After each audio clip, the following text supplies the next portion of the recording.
देखो बच्चों, आज जो तुम सब यहाँ हो, इसका मतलब ये नहीं कि तुमने कोई गलत काम किया है या फिर तुमने कोई कानून तोड़ा है। छोटी सी गलती की वजह से तुम्हें यहाँ आना पड़ा, इसे जेल मत समझना पढ़ाई करने हॉस्टल आए हो।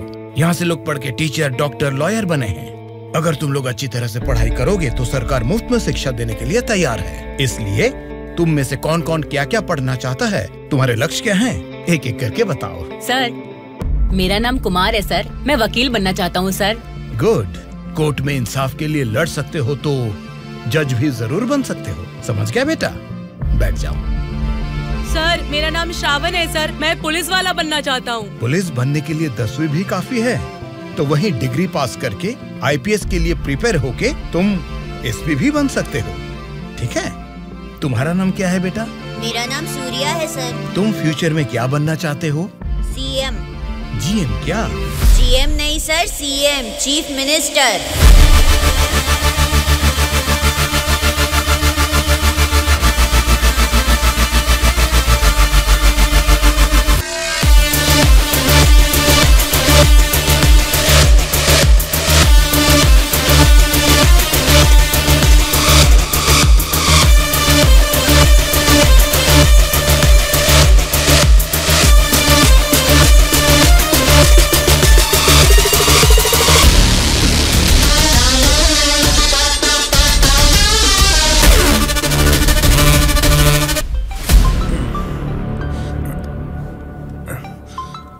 ऑफिस से तो नहीं है। हेलो, क्या बात है सुब्बा राजू, आधी रात को मीटिंग क्यों बुलाया है? अरे आपको पता नहीं क्या, 10 दिन में इलेक्शंस का रिजल्ट्स है। सर्वे या कुछ तो आया होगा, उसे देख के मैडम को थोड़ा टेंशन आ गया होगा। वही बात है ना? वजह यही होगी सर, और क्या होगा। आधी रात को अचानक मीटिंग रख के आप सबको यहाँ बुलाने के लिए मुझे माफ कीजिए। कोई बात नहीं मैडम, आपके लिए, अपने पार्टी के लिए इतनी तकलीफ तो ले सकते हैं। वैसे इस मीटिंग में क्यों बुलाया हमें मैडम?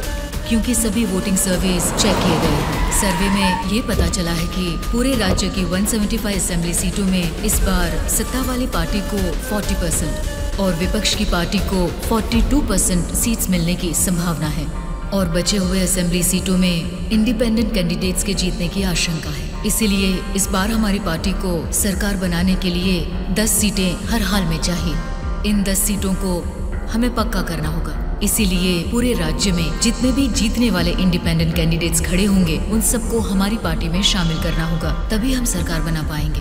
अब हम सबको क्या करना होगा मैडम?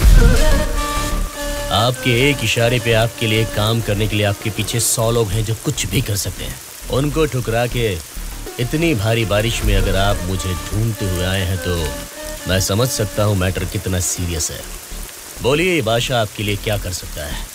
राज्य भर में जीतने वाले उन इंडिपेंडेंट कैंडिडेट्स के ऊपर हमें जल्द से जल्द ग्राउंड लेवल पर काम शुरू करना होगा। विपक्षी पार्टी कोशिश करे उससे पहले हमें ही उनको खरीदने की कोशिश करनी है। आज इस उम्र में भी इतने सालों से मैं एक विपक्ष की पार्टी ही चला रही हूँ बादशाह। इसीलिए चाहे कुछ भी हो जाए, सरकार तो हमारी ही बननी चाहिए बादशाह। आपकी बात सही है मैडम, लेकिन इस दरमियान सरकारी पार्टी से मिला हुआ वो गुंडा दुर्गा हमारी तरफ आने वाले इंडिपेंडेंट्स को अपनी तरफ नहीं खींचेगा, इसकी क्या गारंटी है? काटने वाले कुत्ते को बांध के रखते हैं, इसीलिए इस बार उसके ऊपर नॉन बेलेबल केसेस लगवाकर उसे जेल में बंद रखा है। इसका मतलब हमारे लिए कोई खतरे की बात नहीं है ना मैडम? इस काम को अंजाम देने के लिए तुम्हें एक काम करना होगा। क्या करना है बोलिए मैडम। सेंट्रल जेल में एक कैदी है।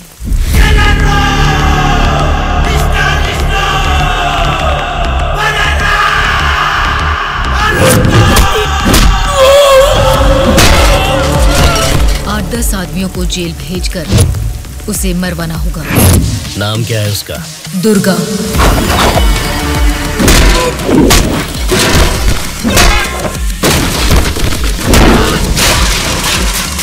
He is the most dangerous animal.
his own rules make you fall. You gotta be the change you wanna see. He's gonna be the range you won't believe.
आप उसे मुझ पे छोड़ दीजिए मैडम, मैं देख लूंगा।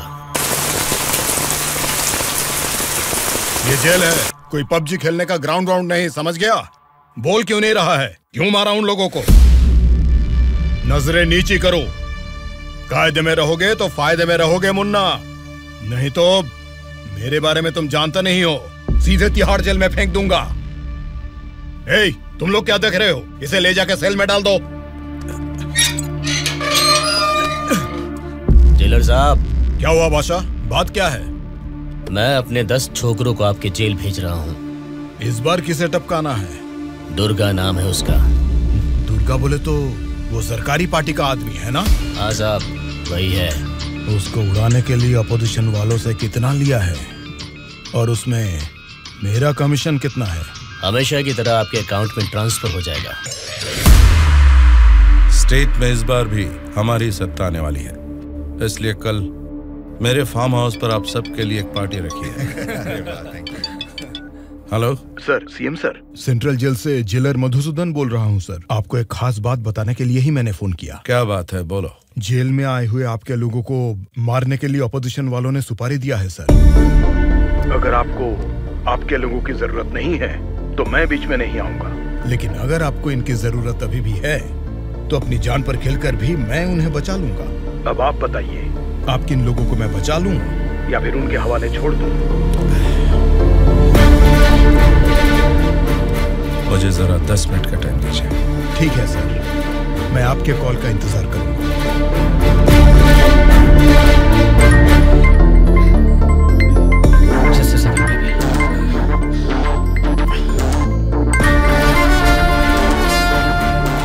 हेलो मामा, बोलिए। जेल में दुर्गा को उड़ाने के लिए ऑपोजिशन वाले प्लान कर रहे हैं। वो अभी भी हमारे लिए कोई काम का है क्या? अरे मामा, अब पूरा काम उसी के हाथ में है मामा।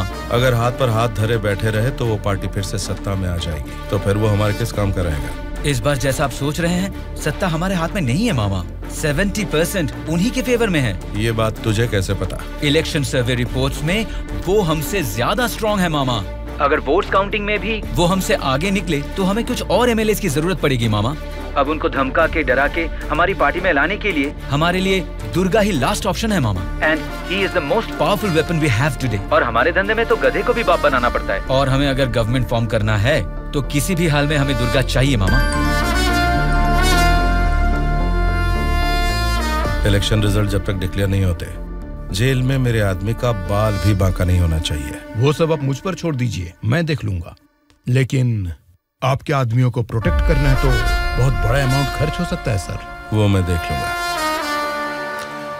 सर, मेरा एक छोटा सा डाउट है सर। क्या डाउट है? आपने दुर्गा को मरवाने के लिए पैसे लिए थे ना, अब बचाने के लिए पैसे ले रहे हैं। ये बात मेरे पल्ले नहीं पड़ी सर, मुझे थोड़ा कंफ्यूजन हो रहा है। पागल कहीं। इसी को अंग्रेजी में पॉलिटिक्स बोलते हैं और हमारी भाषा में बोलते हैं राजनीति, समझे?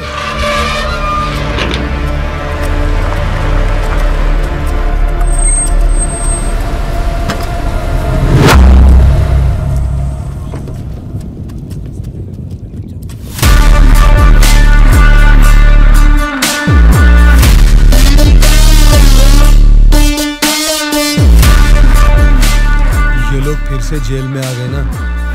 अब लगता है जेल में कोई बड़ा कांड होने वाला है।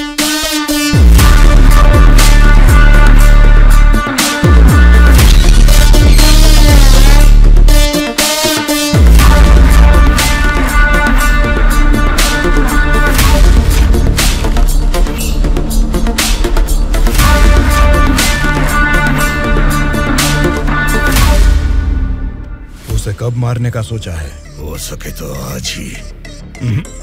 आज छोड़ देना, कल विजिटिंग आवर्स है, मुमकिन नहीं होगा। परसों मारने का प्लान बनाओ। ठीक है फिर। लेकिन एक बात अच्छी तरह से समझ लो, दुर्गा को मारने के लिए मैं तुम लोगों को आधे घंटे का टाइम दे सकता हूँ। आधे घंटे में ही काम निपटाना होगा, और अगर नहीं मार सके तो उसे दोबारा मारने का मौका नहीं मिलेगा। जाओ।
बहरा है क्या?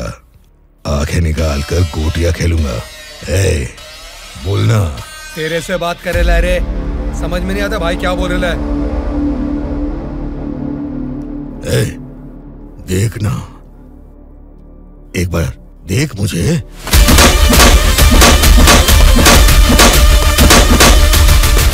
मेरे बारे में तुम जानते नहीं हो, सीधे तिहाड़ जेल में फेंक दूंगा।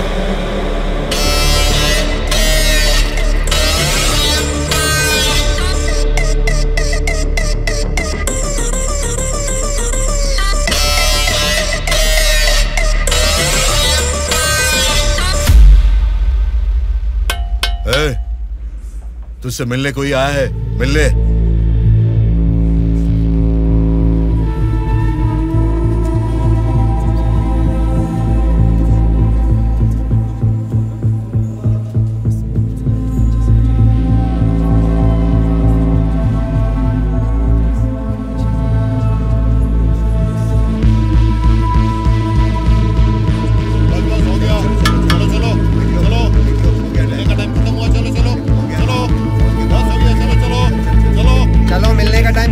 चलो निकलो यहाँ से, चलो टाइम हो गया।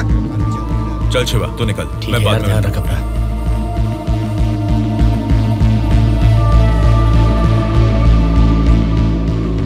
शिवा, भावना कैसी है? देखा, अभी याद आई ना तुझे उसकी? मुझे लगा तो भूल गया था।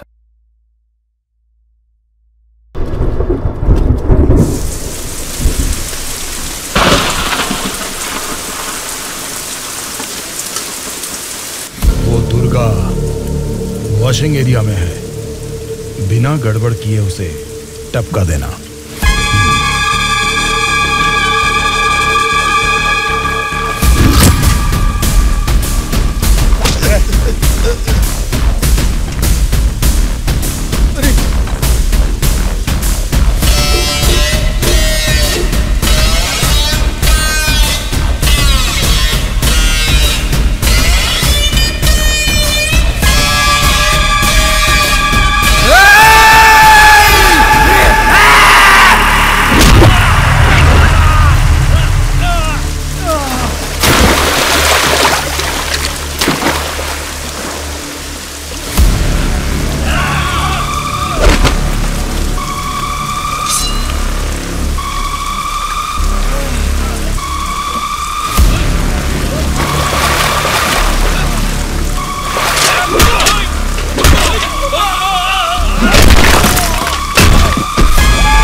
कर रहे हो? इनको इनके सेल में डाल दो।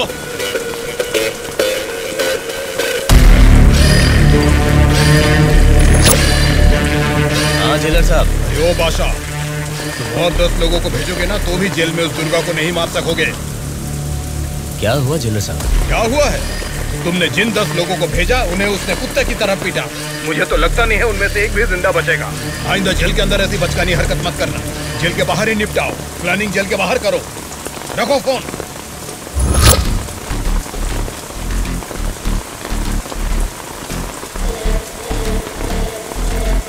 आपने जो यकीन मेरे ऊपर किया था, मैं उससे निभा नहीं पाया मैडम।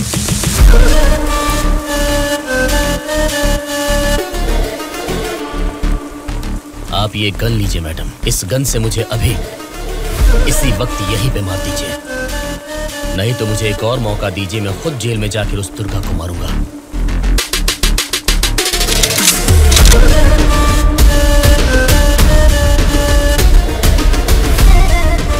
अगले हफ्ते इलेक्शन के रिजल्ट आने वाले हैं। अगर रिजल्ट मेरी फेवर में नहीं आए तब बताऊंगी कि तुम्हें किसको मारना है।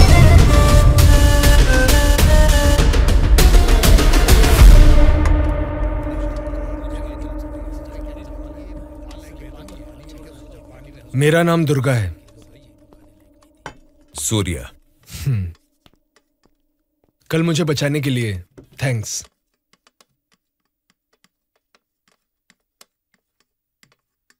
तुम्हारे बारे में सुना था, तुम किसी मर्डर केस में जेल आए हो।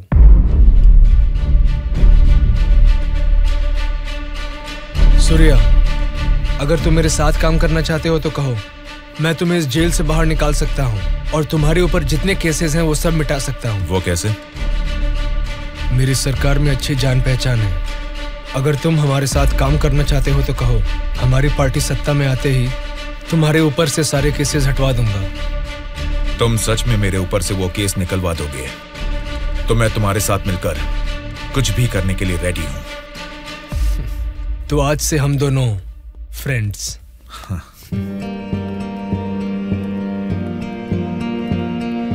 अच्छा, उस दिन वो लोग तुम्हें मारना क्यों चाह रहे थे?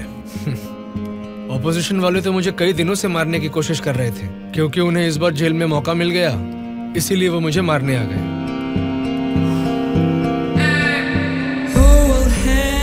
अगर उस दिन वो लोग तुम्हें मार देते तो? क्या होता? जेल में तुम्हारे जैसे अच्छे फ्रेंड को खो देता।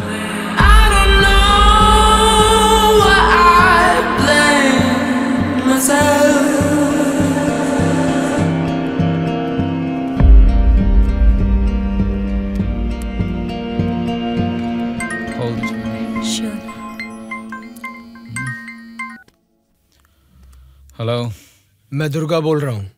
बोलो दुर्गा। यहाँ जेल में मैं एक आदमी से मिला। किसी छोटे मोटे मर्डर केस में अंदर आया है, लेकिन उसकी हिम्मत अलग ही लेवल की है भाई। वो तो ठीक है, लेकिन क्या वो हमारे काम आएगा? बेशक वो हमारे काम आएगा भाई। ठीक है, इस बार इलेक्शन रिजल्ट्स अगर हमारे फेवर में नहीं आए तो तुम्हें बाहर आना पड़ेगा। ठीक है भाई। तब मैं मामा से बात करके तुम्हारे साथ उसको भी बाहर लाने का प्लान करूंगा।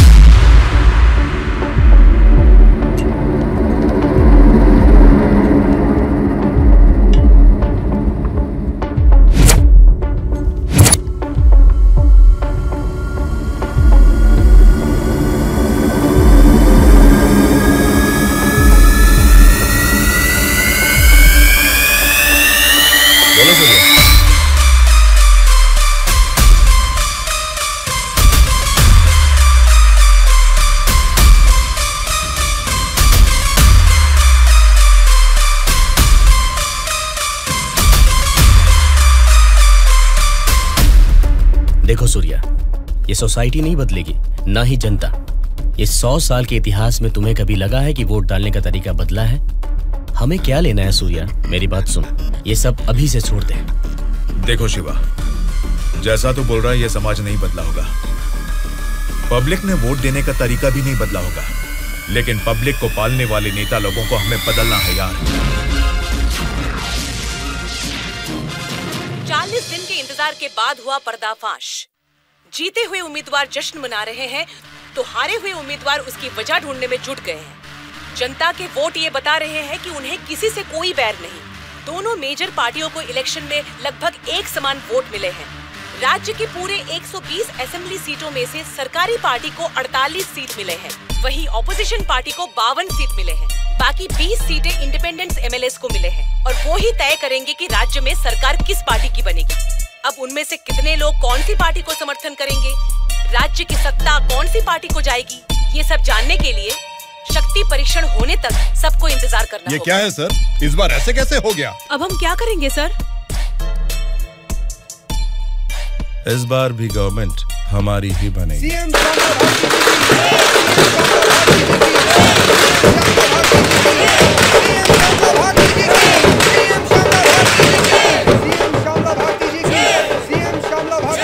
मैडम, इस बार सरकारी पार्टी से आपकी पार्टी लीड में है। इस बार में आपका क्या कहना है? जनता को अब हमारे ऊपर यकीन आ गया है, इसलिए इस बार हमारी पार्टी लीड में है। Thank you. श्यामला भारती जी की, सीएम श्यामला भारती जी की, सीएम श्यामला भारती जी की, सीएम श्यामला भारती जी की, सीएम श्यामला भारती जी की, सीएम श्यामला भारती जी की, सीएम श्यामला भारती जी की, सीएम श्यामला भारती जी की।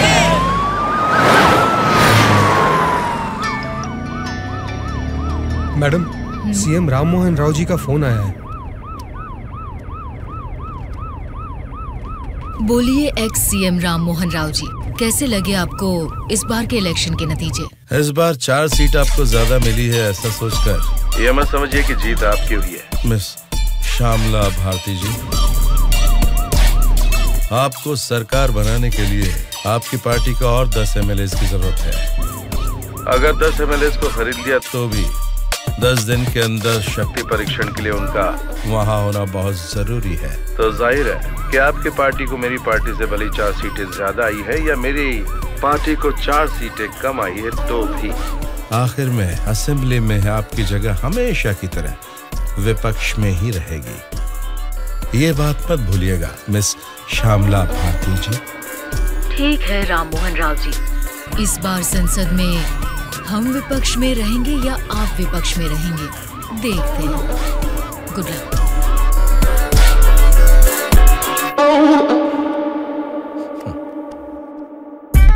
ये जानते हुए कि हमारी पार्टी लीड में है, ये राम मोहन राव कॉन्फिडेंटली कह रहा है कि हमारी पार्टी जीत नहीं सकती। इससे ये साफ पता चलता है कि हमारी पीठ पीछे साजिश हो रही है। हम एक लीडिंग पार्टी है, हमें हमारी पार्टी को सत्ता में लाने के लिए उन 20 इंडिपेंडेंस को हमारी पार्टी में लाने का कोई न कोई तरीका ढूंढना होगा। हमें उन 20 लोगों को जल्द खरीदना होगा मैडम, और उसका केवल एक ही रास्ता है। कौन सा रास्ता? अनंतगिरी में 20 साल से ना हारने वाले कल्याण प्रसाद को हमें सबसे पहले खरीदना होगा मैडम। उसी को क्यों?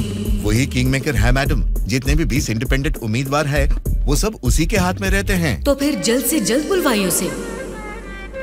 कल्याण प्रसाद को फोन करके कहो कि तुरंत मेरे फार्म हाउस पर आकर मुझसे मिले। ओके? ठीक है सर।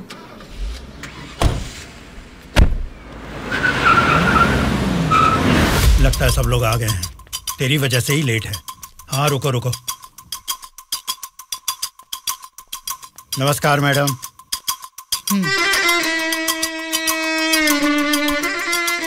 मैडम, डायरेक्टली पॉइंट पर बात करेंगे, इससे दोनों का टाइम बचेगा। मैं भी सीधे पॉइंट पर आकर बात करूंगी। आपके 20 एमएलएस को हमारी पार्टी को समर्थन देना होगा। इसके लिए आपके एक एमएलए की कीमत बताइए। एक एमएलए ने अपने मतदान क्षेत्र में जीतने के लिए तकरीबन 50 करोड़ रुपए खर्च किए हैं। एक एमएलए को 100 करोड़ दे दीजिए। क्या मतलब? एक एमएलए को 100 करोड़? मतलब इसके हिसाब से 20 एमएलएस को 2000 करोड़? हाँ मैडम। इतना क्यों? मार्केट में आजकल रेट बहुत बढ़ गए मैडम। एक जमाने में खाना पकाने का तेल 100 रुपए लीटर मिलता था और अब 230 रुपए हो गया है। फिर भी लोग खरीद रहे हैं ना। वैसे जनता के बारे में हम कुछ सोच रहे हैं क्या? नहीं ना। इसीलिए जैसे चीजों के दाम बढ़ गए हैं, वोटर्स ने भी अपने रेट बढ़ा दिए हैं मैडम। एक टाइम पे 1000 रुपए में मिलने वाले वोट अब 5000 में मिलते हैं। यहाँ कोई भी कैंडिडेट को देख के वोट नहीं डालता मैडम, वो वोट डालता है कैश देखकर ही। मतलब आपके एमएलएस को हमारी पार्टी को समर्थन देना है तो आपको 2000 करोड़ देने होंगे, सही कहा? 2000 करोड़ नहीं मैडम। तो फिर? 2500 करोड़। मतलब 2500 करोड़ रुपए। यस। वो 500 करोड़ किसके लिए? वो मेरा कमीशन है मैडम। आपका कमीशन 500 करोड़ है? जी मैडम, मैं आपको कोई प्याज टमाटर थोड़ी ना बेच रहा हूँ। इस राज्य की सत्ता 5 साल के लिए दे रहा हूँ आपको। इसके बदले में एक छोटी सी 500 करोड़ की रकम कमीशन लेने में कोई गलती नहीं है मैडम।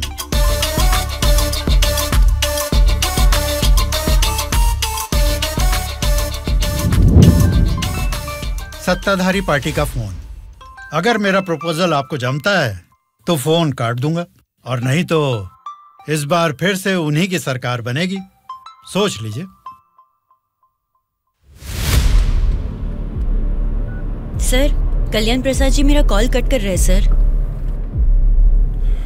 फिर से ट्राई करो। Okay sir.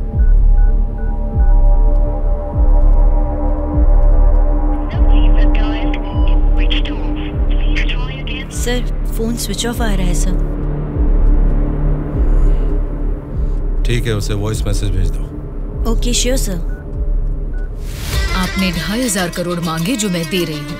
कोई गलती नहीं होनी चाहिए। शक्ति परीक्षण वाले दिन हमारे 20 MLA आपके पीछे दुम हिलाते हुए चलेंगे। आप जहाँ साइन करवाएंगी वहाँ करेंगे। अब आप सीएम पद की शपथ लेने के लिए तैयारी कीजिए मैडम। लेकिन उसके पहले हमें एक काम करना है। वो क्या है मैडम?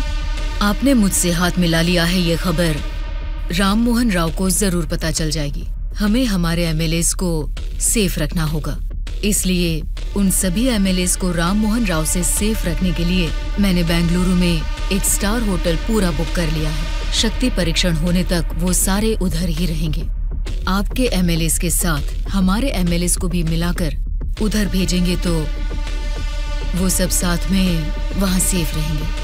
आपकी बात सही है मैडम, पर उस राम मोहन राव के डर से सिटी से इतनी दूर बेंगलुरु में MLAs को रखने की जरूरत नहीं है मैडम। वो क्या है ना, शहर के बीचों बीच मेरे कंट्रोल में एक जगह है जिसके बारे में किसी को नहीं पता। ये 10 दिन हम अपने MLAs को वहीं छिपाएंगे तो टाइम भी सेव होगा और अपने लोग अपने ही साथ हैं ये भरोसा भी रहेगा। लेकिन उतनी सेफ प्लेस इस सिटी में कहाँ है? सॉरी मैडम, शक्ति परीक्षण होने तक उस जगह के बारे में मैं आपको भी नहीं बताऊंगा। ठीक है, फिर आपके MLAs के साथ हमारे MLAs को भी आपकी बताई हुई जगह पर भेजूंगी। देखना कोई भूल ना हो। Okay madam. सत्या। हाँ सर। सर, श्यामला भारती जी ने कल्याण प्रसाद जी को 2500 करोड़ में खरीद लिया। अब हमारी हालत क्या होगी सर? हमारी सरकार गिर गई क्या? सर, इलेक्शन में मैंने 100 करोड़ खर्च किया, अब मेरा क्या होगा सर? बताइए सर। क्या होगा? बस चुप हो जाओ। परेशान होने की जरूरत नहीं है। शक्ति परीक्षण में अभी टाइम है। मैं जानता हूं मुझे क्या करना है। आपकी बात मुझे समझ आ गई। अभी मुझे क्या करना है बोलिए। अनऑफिशियली किसी भी हालत में दुर्गा मुझे जेल से बाहर चाहिए, चाहे जितने भी पैसे लग जाएं। तुरंत जेलर से बात करके काम को अंजाम दो। ठीक है मामा, पर एक रिक्वेस्ट है। बोलो क्या है? दुर्गा के साथ एक और आदमी को जेल से बाहर निकलवाना है मामा। कौन है वो? उसका नाम है सूर्या। उसकी गट्स, उसकी हिम्मत, वो अलग ही लेवल की है। हो सकता है, लेकिन किसी भी अनजान आदमी के ऊपर इस तरह से आंख मूंद कर भरोसा कैसे कर सकता है? ये स्टेट गवर्नमेंट का मामला है। अगर कुछ गलत हो गया तो मेरा पूरा पॉलिटिकल करियर खत्म हो जाएगा। मेरा यकीन कीजिए मामा, हमारे गवर्नमेंट को गिरने से बचाने के लिए इस ऑपरेशन में दुर्गा से ज्यादा वो ही एक्टिवली काम करेगा। ठीक है, अगर तुम उसकी इतनी तारीफ कर रहे हो तो काम खत्म हो तो इन दोनों को फिर से जेल में डाल दूंगा। मैं भी उससे जरूर मिलना चाहूंगा।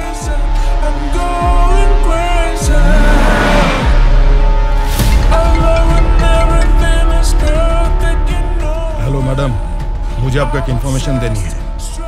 हाँ बोलिए। जेल से दुर्गा भाग गया है। अपने MLAs को संभालिए।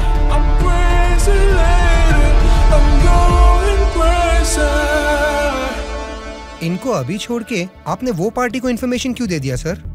वो लोग आपस में लड़के मरेंगे तो ही ना हम जैसे लोग सेफ रहेंगे।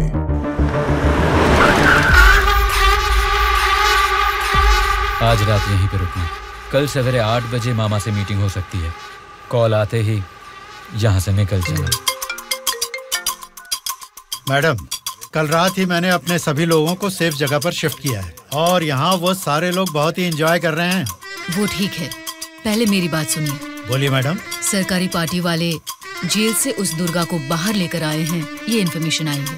मैं नहीं जानती तुम क्या करोगे, लेकिन हमारे सभी एमएलए सेफ रहने चाहिए। मैडम, दुर्गा जैसे 10 लोग भी जेल से बाहर आ जाए ना, तो भी हमारे एमएलए कहाँ है पता लगाना मुश्किल है। फिर भी सामने वाली पार्टी प्लान कर रही है, तो इसका मतलब हमें संभल के रहना है। आप टेंशन मत लीजिए, शक्ति परीक्षण होने तक उनको ही नहीं, आपको भी आपके एमएलए कहाँ है पता नहीं चलेगा। ऐसा प्लान किया है। ठीक है, जो भी करो संभाल कर। इलेक्शन रिजल्ट के बारे में इस बार भी मेरा अंदाजा गलत निकला। लगता है सत्ता हाथ से जाने वाली है। तुम दोनों को क्या करना है ये तुम सोचो, चाहे जितने पैसे खर्च हो जाएं, लेकिन उस श्यामला ने जिन 20 इंडिपेंडेंट एमएलएस को खरीदा है वो किसी भी तरह मुझे चाहिए। तुम लोगों का क्या प्लान है, बताओ क्या करोगे? उन सबको किडनैप करेंगे सर। किडनैप? हाँ सर। 20 एमएलएस को किडनैप करना तुम्हें स्कूल के बच्चों को किडनैप करने के जैसा लग रहा है क्या? 20 एमएलएस नहीं सर, ऑपोजिशन एमआईयू को मिलाकर पूरे 72 एमएलएस हैं सर। क्या 72 लोग? आपकी पार्टी से जीते हुए 48 एमएलएस के साथ पूरे 120 एमएलएस को आपके बेंगलुरु वाले फार्म हाउस में बिना बंदी बनाए इस बार आप सीएम नहीं बन सकते हैं सर। ऑपोजिशन एमएलएस तक तो ठीक है, लेकिन हमारे एमएलएस क्यों? वो तो हमारे ही लोग हैं ना। राजनीति में सब कुछ हो सकता है सर, सब कुछ जायज है। सत्ता का पलड़ा जिस तरफ है वो उस तरफ चले जाएंगे। यहां जीतने से ज्यादा सत्ता जरूरी है सर। अभी की सिचुएशन में अपने एमएलएस को हमें ही बचाना है सर, इसलिए हमें उनके साथ हमारे एमएलएस को भी बंदी बनाना ही होगा सर। तुम्हारा प्लान सुनने में तो ठीक ही लग रहा है, लेकिन ऑपोजिशन एमएलएस को किडनैप कैसे करोगे? यह मुमकिन है क्या? सत्ता की जंग हर कोई जीतना चाहता है, पर जीत सिर्फ एक की ही होती है और उसी को वीर कहते हैं। मैंने आपको जिसके बारे में बताया था ये वही है सर। तो जरा बताओ कि शुभ काम का मुहूर्त कब है? इस शुक्रवार को ही आपके सभी एमएलएस को बस में बिठा के दुर्गा को सौंप दीजिए। दुर्गा उनको बेंगलुरु हाईवे के एक ढाबे पर लेकर आएगा। इसी बीच ऑपोजिशन के सभी एमएलएस को किडनैप करके लाने का जिम्मा मेरा होगा। गुड। तुम्हारे प्लान के साथ तुम्हारा कॉन्फिडेंस भी मुझे अच्छा लगा।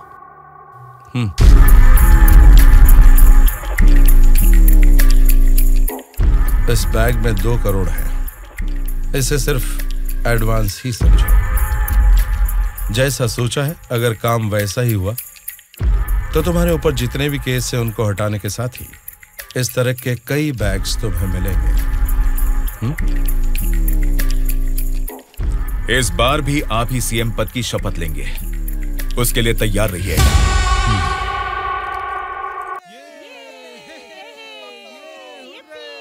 कल्याण प्रसाद के फोन का लास्ट कॉल लोकेशन कल रात 11 बजे का गुलजार हाउस में दिखा रहा था। तभी से लेके अब तक वो किसी के टच में नहीं है।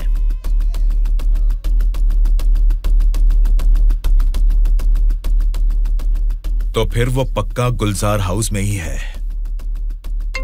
हाँ बोलो।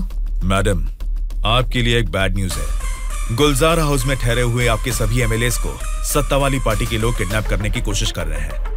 आप फौरन उनको वहां से कहीं और शिफ्ट करवाइए, नहीं तो सीएम नहीं बन पाएंगी। लेकिन तुम कौन हो?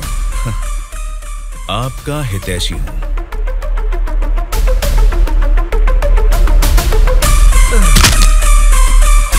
चलिए बैठिए आप लोग अंदर।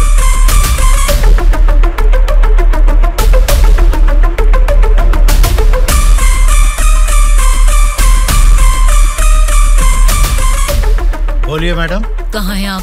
मैं नहीं बता सकता। मैं सीरियसली कुछ पूछ रही हूँ, उसका सीधा जवाब दीजिए। मैं भी सीरियसली ही बोल रहा हूँ मैडम, नहीं बता सकता। आप सब गुलजार हाउस में हैं, ये बात मैं अच्छी तरह से जानती हूँ।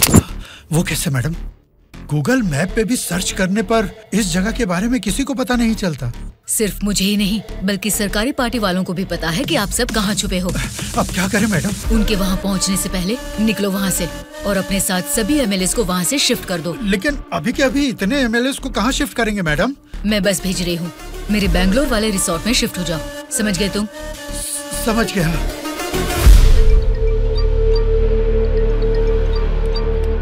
जी मैडम। बादशाह, तुम्हें मेरा एक काम करना होगा। बोलिए मैडम। हमारे सभी एमएलएस को हम अर्जेंटली एक बस से बैंगलोर रिसोर्ट में शिफ्ट कर रहे हैं। हमारी बस सेफली बैंगलोर पहुंचे तब तक तुम्हें उसे फॉलो करना है। ठीक है मैडम। तुरंत अपने आदमियों के साथ बैंगलोर हाईवे पर वेट करो। Okay madam.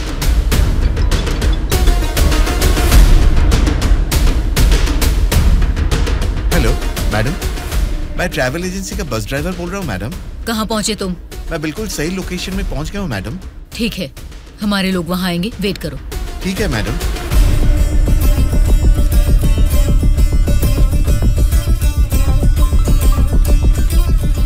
हाँ बोलिए मैडम। बस आ गई है, आप सब तुरंत वहाँ से निकल जाइए। ठीक है मैडम। बस आ गई है, चलिए सब लोग बस में बैठिए।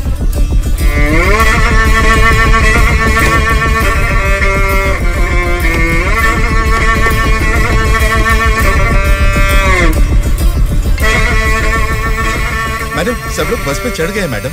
अभी निकल सकते हैं क्या मैडम? Okay madam. बोलो सूर्या। दुर्गा, हमारा प्लान सक्सेस हुआ। अब सभी एमएलएस मेरे कब्जे में हैं। तुम हाईवे के ढाबे पे वेट करो, मैं अभी पहुंचता हूँ। ओके। क्या रे, कुछ पता? बोली मैडम। बस निकल गई है और थोड़ी ही देर में बैंगलोर हाईवे एंटर करेगी। अगर कोई भी हमारी बस को फॉलो करता हुआ दिखे तो उसे वहीं मार देना।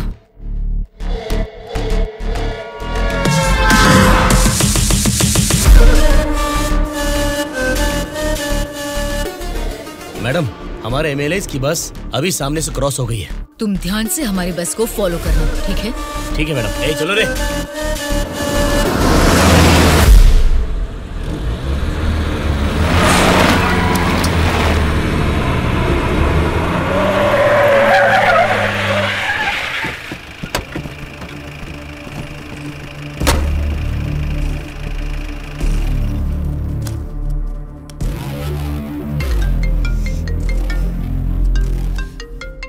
बोलो बादशाह। हाँ मैडम, अभी हमारी बस हाईवे के बाजू में एक ढाबा के पास रुकी हुई है। नाइट जर्नी है ना बादशाह, चाय कॉफी पीने के लिए रुके होंगे। अब इतना भी फोन करके बताओगे? Madam madam. अब क्या हुआ बादशाह? हमारे बस के पीछे ही एक और बस आके रुकी है। और एक बस? हाँ मैडम, देखने में तो सरकारी पार्टी की एमएलए की बस लग रही है। क्या सरकारी पार्टी के एमएलए की बस? हाँ मैडम, पक्का उन्हीं लोगों की बस है मैडम। सच में? लेकिन उनकी बस वहाँ क्यों आई है? पता नहीं चल रहा मैडम। जैसे हम अपने एमएलए को बैंगलोर भेज रहे हैं, वैसे ही वो अपने एमएलए को शायद किसी सेफ जगह पर भेज रहे होंगे। हो सकता है, फिर भी दोनों बस एक ही जगह पर एक ही समय पर ये कैसे हो सकता है? तुम एक काम करो बादशाह, हमारे एमएलए की बस वहाँ से सुरक्षित निकल जाए, तब तक उनकी बस पर तुम कड़ी नजर रखना। ठीक है मैडम।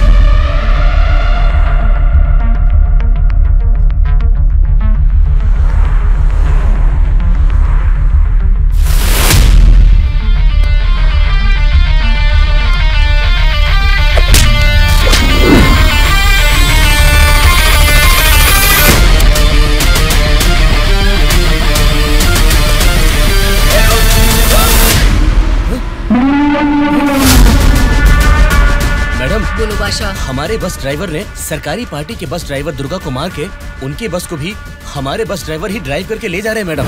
व्हाट? उनकी बस को हमारे ड्राइवर क्यों ले गए हैं? मुझे भी कुछ समझ में नहीं आ रहा मैडम। ठीक है, मैं अपने ड्राइवर को फोन करके पता लगा लूंगी। पहले तुम हमारी बस को फॉलो करो। Okay madam. Hello madam. Anwar, क्या कर रहे हो तुम लोग? कुछ लोग आके मुझे मार के हमारी बस को लेके गए मैडम। बोली मैडम। बादशाह, वो लोग अपने ड्राइवर नहीं हैं, कोई क्रिमिनल्स हैं। उनका पीछा करो। Stop them right now. ठीक है मैडम।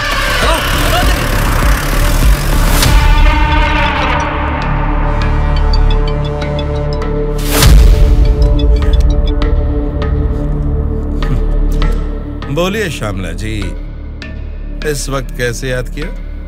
बड़े रिलैक्स्ड मूड में लग रहे हैं आप। एक शॉकिंग न्यूज सुनाऊं आपको? बताइए, क्या है वो? अभी तक मैंने सोचा कि संसद में आपके और मेरे बीच में स्पर्धा है, लेकिन हमारी इस स्पर्धा में किसी तीसरे ने एंट्री ली है। उसने क्या किया है अगर ये आपको बताऊंगी तो बहुत बड़ा झटका लगेगा। वो तीसरा कौन है और उसने क्या किया है ये आप बताएंगी, तभी तो पता चलेगा कि मुझे बड़ा झटका लगेगा या नहीं। जेल में से आपने एक जानवर को बाहर निकलवाया मिस्टर राव। उस जानवर को मारकर उस तीसरे ने हमारे एमएलए के साथ आपके एमएलए को भी किडनैप करके वहाँ से भाग गया है मिस्टर राव।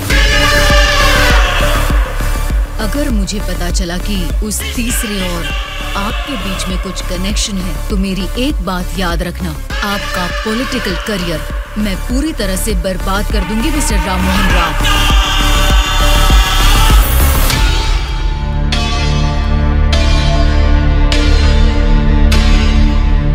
क्या हुआ मामा?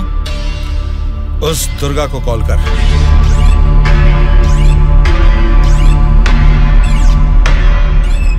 वो फोन नहीं उठा रहा है।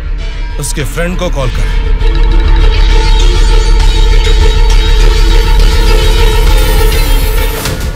मेरे पॉलिटिकल करियर में ये फर्स्ट टाइम है जब मैंने किसी पर यकीन करके धोखा खाया। बोल कौन है तू? बोला था ना, ये सत्ता की जंग हर कोई जीतना चाहता है, लेकिन किसी एक को ही जीत मिलती है, उसी को वीर कहते हैं। अब वो जंग शुरू हो चुकी है। वीर कौन है और वो जंग किस मकसद से कर रहा है, आगे आगे तुमको सब समझ में आएगा। तब तक के लिए wait and C.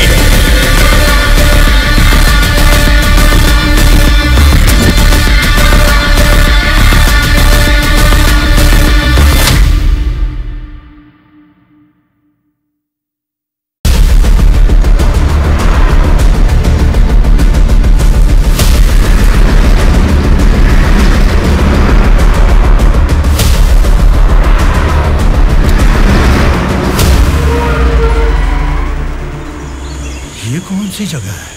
Bengaluru resort बोले थे, गलती से किसी और रूट में तो नहीं आ गए? घना जंगल लग रहा है ये तो।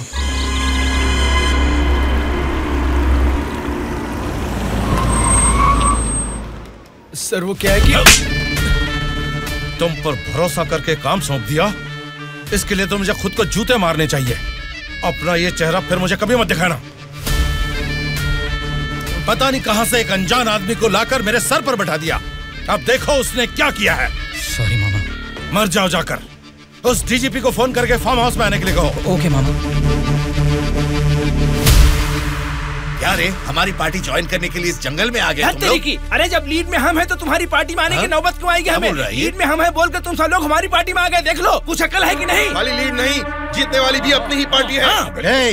रुक जाओ, क्या है ये? इतना शोर कर रहे हो? आपस में लड़के कुछ नहीं मिलने वाला। हमें कुछ भी बोलिए, लेकिन हमारी पार्टी को कुछ मत बोलना। समझ गए? जरा सामने आओ और अपनी पार्टी की ताकत दिखाओ। हमारी पार्टी का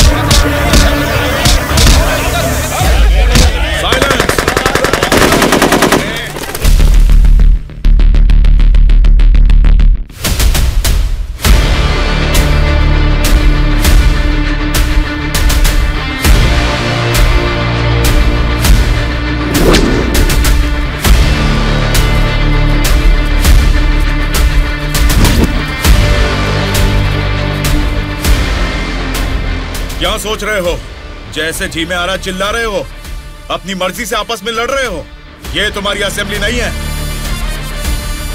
ये जंगल है। मेरा जंगल, मेरा जंगल, मेरा जंगल।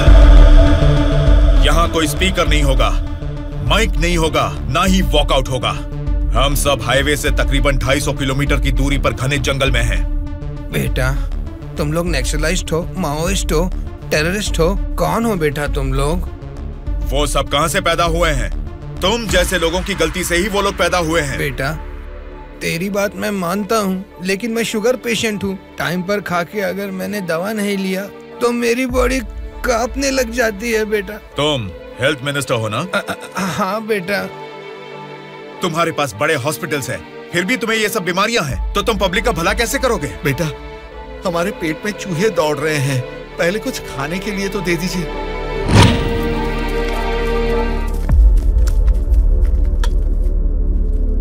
ये क्या खाना है? ये तो जेल के खाने से भी बदतर है। क्यों रे? तेरी राशन की दुकान में यही चावल तो बिकता है, फिर वो लोग कैसे खाते होंगे, कभी सोचा है?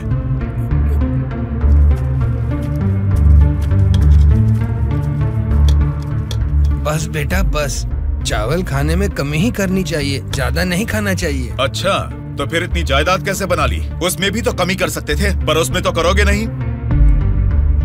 देखो बेटा, तुम्हारी बातें और करतूतें तो कमाल की हैं, लेकिन कमी है तो बस चेहरा नहीं दिखाया तुमने, जरा वो भी दिखा दो। तुझसे देखा नहीं जाएगा। बाप रे, इतना डरावना है तुम्हारा चेहरा? तो फिर देखो। हाँ तो फिर दिखाओ ना।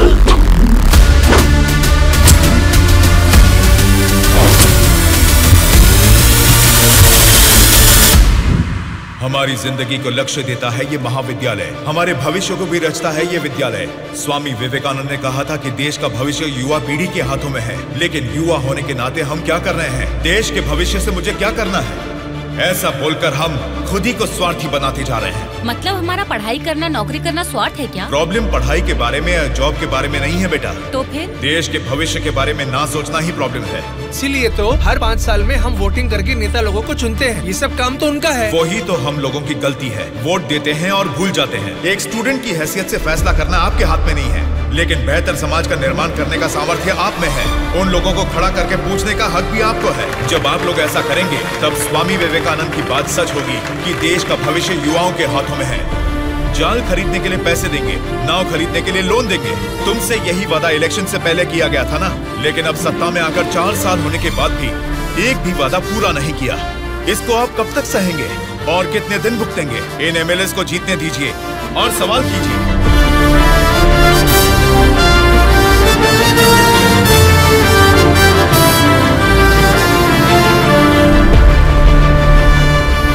18 साल की उम्र होने के बाद ही हमारे देश में मतदान का हक क्यों दिया जाता है जानते हो? ताकि हम एक सही नेता को चुन सके। लेकिन हम क्या कर रहे हैं? हम बिना सोचे समझे और उनसे पैसे लेकर वोट डाल रहे हैं। अगर ऐसा ही चलता रहा तो कल को आपके बच्चे और फिर उनके बच्चे, हर किसी को इसी तरह की परेशानी होगी। हमें अब बिना सोचे समझे और पैसे लेकर वोट डालने की इस प्रथा को खत्म करना ही होगा। और अगर हमने ऐसा नहीं किया तो सबका नाश निश्चित है। आने वाली पीढ़ी को हम ये बताएंगे कि वोट की जो ताकत है उससे सरकार बदल सकते हैं। जनता की सच्चाई। स्टूडेंट सर, आजकल जनता के सामने समाज के बदलाव की बातें करते रहते हैं सर। आजकल ये फैशन हो गया है सर। ठीक है ठीक है। हा? उसके भाषण की वजह से अपनी इमेज डैमेज नहीं होनी चाहिए। सर, हमें उनकी परवाह नहीं करनी चाहिए। वो लोग कुछ प्रॉब्लम नहीं करेंगे सर। अपने किसी आदमी को बोलो इन पर जरा नजर बनाए रखे। Okay sir. दिल्ली से आते ही इनके बारे में कुछ करेंगे। क्या बताऊं बेटा, इस गांव की समस्या वैसे की वैसी ही है। हमारी समस्याओं को सुनने के लिए कोई वार्ड मेंबर नहीं आता है। सरपंच को तो दिखा ही नहीं, कॉर्पोरेटर काम नहीं करता, और एमएलए के लिए क्या बताऊं, 4 साल पहले हमने उनको जिताया, वो तो ऐसे गायब हुए जैसे गधे के सर से सिंह। उनसे मिलने जाओ तो लात मार के भगा देते हैं।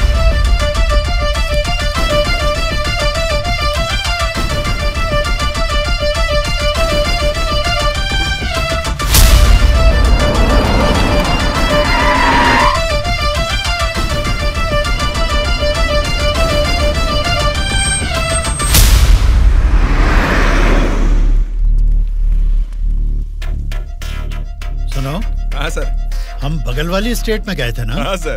तो ये यूएस गए थे, ऐसा फ्लेक्सी क्यों लगा है? हाँ सर। चलो लगे रहने दो सर। फोटो अच्छी है। लगाया किसने इसको? और कौन सर, वो स्टूडेंट्स ही हैं।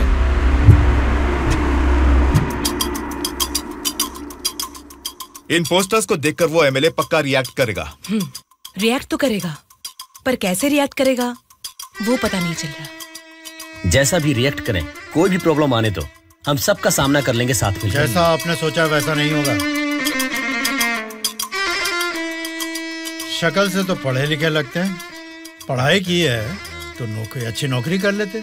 ऐसे पेस्ट लगा के पोस्टर लगाने की गंदी हरकतें क्यों कर रहे हैं आप लोग? ये पॉलिटिक्स के चक्कर में क्यों फंस रहे हैं? ये एक दलदल है, एक बार इसमें उतर गए ना तो फिर इससे बाहर नहीं निकल पाओगे। समझ गए ना? मतलब आपकी नजर में वोटर की कोई वैल्यू नहीं? अरे बहुत सही कहा आपने। आपकी नजर में वोटर की बड़ी कीमत है, लेकिन हमें वोट की कीमत पता है। यही फर्क है आपकी और हमारी सोच में। एक बार वोट मिल गया ना, फिर वोटर को कौन पूछता है? 5 साल के लिए हम ही राजा, हम ही मंत्री। मतलब आपसे सवाल करने वाला कोई नहीं है क्या? अब तुम ही बताओ, जो लोग पैसा लेकर वोट डालते हैं उनको सवाल पूछने का अधिकार है? अभी जो भी हो रहा है वो इलेक्शन नहीं है, कलेक्शन है।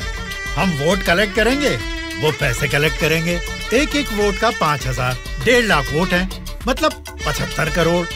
उसके साथ दारू, बिरयानी, नाच गाना, पोस्टर, पब्लिसिटी, इनके अलावा हमारे नेता को मिलने वाले गिफ्ट्स। बाप रे, तकरीबन 150 से 200 करोड़ खर्च होता है। अब इस खर्चे को प्रॉफिट में बदलना है, 200 करोड़ का 1000 करोड़ बनाना है। ये सब करने में ही 5 साल निकल जाएंगे। फिर जनता की सेवा करने का टाइम कहाँ रहेगा? वैसे वोट बेचने वाले की हम सेवा क्यों करें?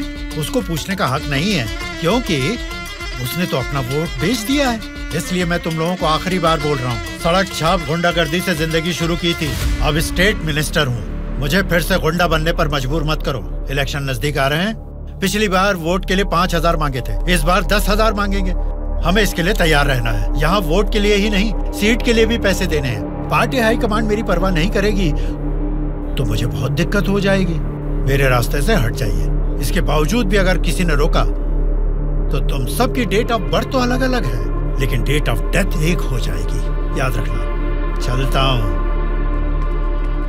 डार्लिंग, डार्लिंग, सब अच्छा ही हुआ है। टी स्टेट का एडवांस दे दिया है। अगले महीने इलेक्शन है, उसके बाद रजिस्ट्री होगी। ऊटी टी स्टेट की तुम ही मालकिन हो। तुम्हारा सर देखो। आपकी नजर में वोटर की बड़ी कीमत है, लेकिन हमें वोट की कीमत पता है। एक बार वोट मिल गया ना, फिर वोटर को कौन पूछता है। 5 साल के लिए हम ही राजा, हम ही मंत्री। आज की ब्रेकिंग न्यूज, हम आपके सामने एमएलए कल्याण प्रसाद जी की बेईमानी का खुलासा करने वाले हैं। टीवी देखिए सर। जो लोग पैसा लेकर वोट डालते हैं, उनको सवाल पूछने का अधिकार है। अभी जो भी हो रहा है वो इलेक्शन नहीं है, कलेक्शन है। तो तुम सबकी डेट ऑफ बर्थ तो अलग अलग है, लेकिन डेट ऑफ डेथ एक हो जाएगी, याद रखो। खुद कल्याण प्रसाद जी के मुंह से ये बातें सुनने के बाद उन्हें मिनिस्टर के पद से ही नहीं, बल्कि पार्टी के हाई कमांड ने उन्हें पार्टी से भी सस्पेंड कर दिया है। आपको बिना बताए पद से निकाल दिया, ये तो नाइंसाफी है सर। क्या नाइंसाफी है रे? हाँ, मैं एक बड़ा बदमाश हूँ, ऐसा ही बोलकर इन्होंने वीडियो में मान लिया। सब लफंगे लोगों के ये बड़े नेता हैं। लो खाओ, सब ठूसो। और काम भी क्या है? खाना और सोते रहना। और बचा ही क्या है?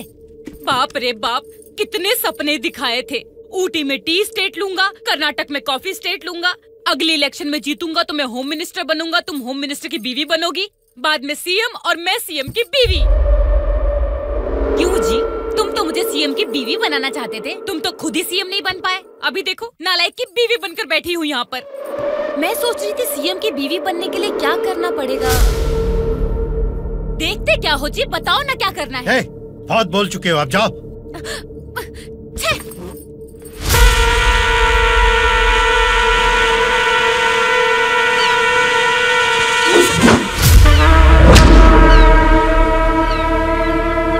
क्या कर रहा है?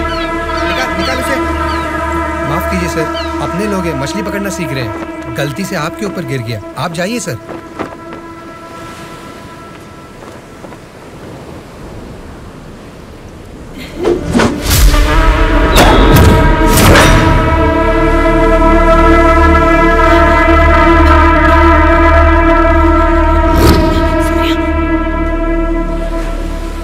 सर, मछली पकड़ते समय समुंदर में सब मछलियां तो नहीं पकड़ सकते ना सर। हमारे हाथ में आई हुई मछली पकड़ेंगे, गलत मत समझिए। अब जाइए।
बता, किसने तुम सबको भेजा है?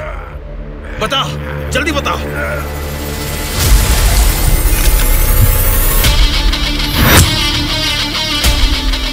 इतना हैरान क्यों है? मरा हुआ आदमी तेरे सामने जिंदा कैसे खड़ा है, यही सोच रहा है ना तू? मुझे मारना तेरे बस की बात नहीं है, ना ही तेरे बाप से हो पाएगा। वोट देना हर एक का हक है, उसे पैसे देकर मत खरीदो। एमएलए एक रिप्रेजेंटेटिव होता है जो लोगों की समस्याओं को सरकार के पास लेकर जाता है, बल्कि ये नहीं कि वो उस क्षेत्र का राजा बनकर बैठे। जस्ट एक कर्मचारी है। तुम सब कुछ भूल गए हो, इसलिए याद दिलाने के लिए पोस्टर्स लगाए, लेकिन तुम तो समझ ही नहीं पाए। अब तक तो तुम्हें ही बदलने के बारे में सोचा था, इस चुनाव क्षेत्र के एमएलए को बदलने के बारे में नहीं। लेकिन अब बदलूंगा। अगले इलेक्शन में चुनाव के लिए रेडी हो जाओ। अब की बार कलेक्शन नहीं, इलेक्शन होगा।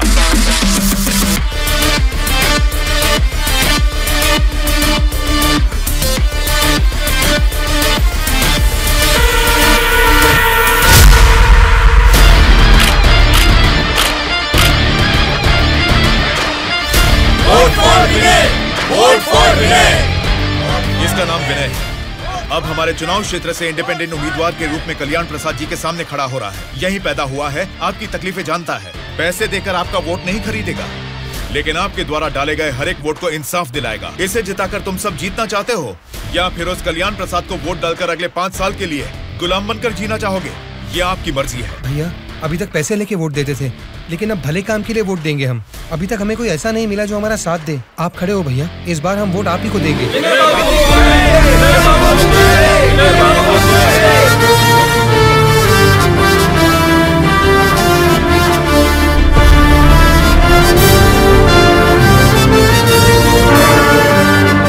ऐसा क्या? यहाँ आप लोग बैठकर ताश खेल रहे हैं और वहाँ आपके सामने दूसरा लीडर खड़ा हो रहा है। देखो, पैसे लेकर वोट डालने वाली जनता के रहते हैं, इनकी परवाह नहीं करनी है। आपका बोया हुआ पेड़ आपको ही छांव देगा। आपका डाला हुआ वोट भविष्य का फैसला करेगा। अब किसे वोट देना है, ये आप ही तय कीजिए।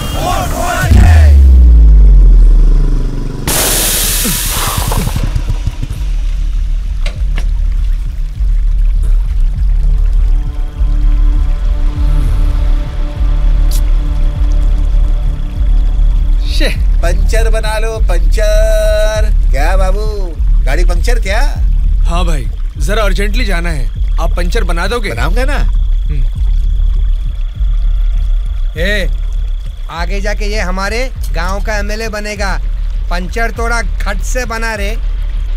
तुम्हारे रोज जाने वाले रास्ते में अचानक तुम्हारी गाड़ी पंक्चर हो गई है, फर्क नहीं दिख रहा है क्या? उसके साथ जैसे गाड़ी पंक्चर हुई तभी पंक्चर वालों का हाजिर होना अजीब नहीं लग रहा है? वैसे तो इलेक्शन में खड़े होना भी अजीब बात है। आप तो एमएलए बन जाएंगे, असेंबली में चले जाएंगे, अपन तो इधर ही रह जाएगा ना।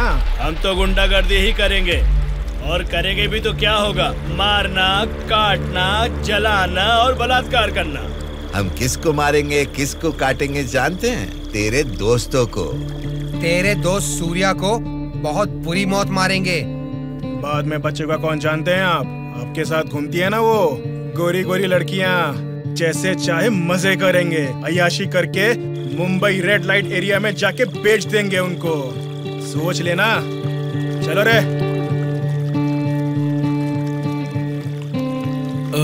आप सबको कुछ बताना चाहता हूँ, लेकिन आप लोग गुस्सा मत होना। तो फिर तुम वो बात ही क्यों कर रहे हो जिससे गुस्सा है? अरे वो बात नहीं है। अरे तो अब बता भी दो ना। मैं ये इलेक्शन नहीं लड़ूंगा। What? सच सच बताओ, क्या तुम्हें किसी ने डराया?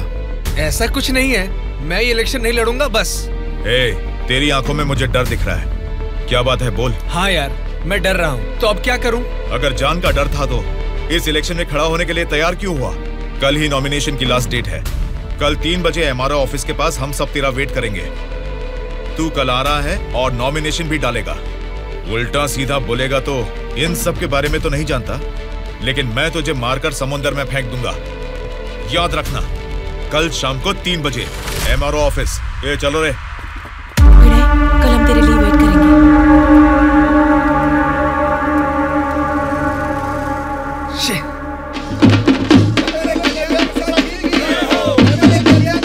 पता नहीं कहाँ रह गया। अपने आप को समझता क्या है वो? Phone is not reachable, message भी नहीं जा रहा।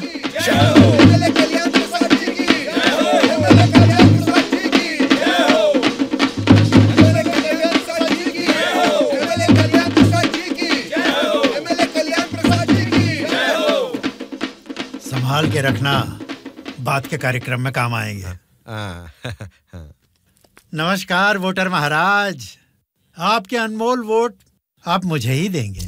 देंगे ना? आप ही देंगे। अच्छा मुहूर्त निकलने से पहले नॉमिनेशन करके आता हूँ। नमस्ते।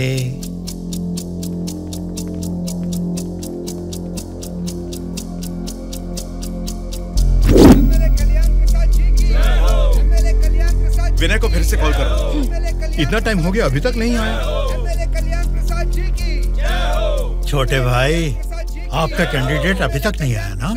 राहु काल शुरू हो चुका है।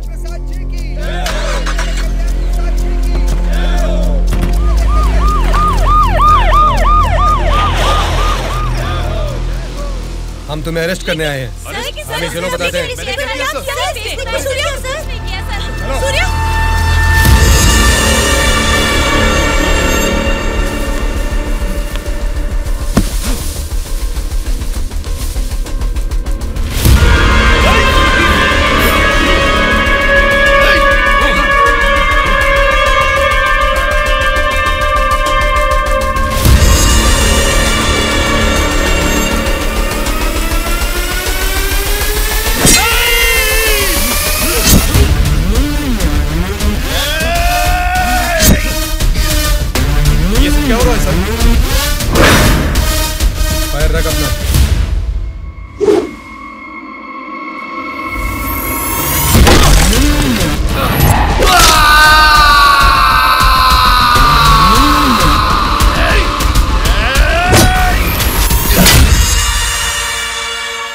पकड़ रहे इसे। सर, ये सब क्या हो रहा है सर? हो रहा है नहीं, जो हुआ है वो बता रहा हूँ। पकड़ इसे।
छोटे भाई से कुछ बात करनी है। Okay sir.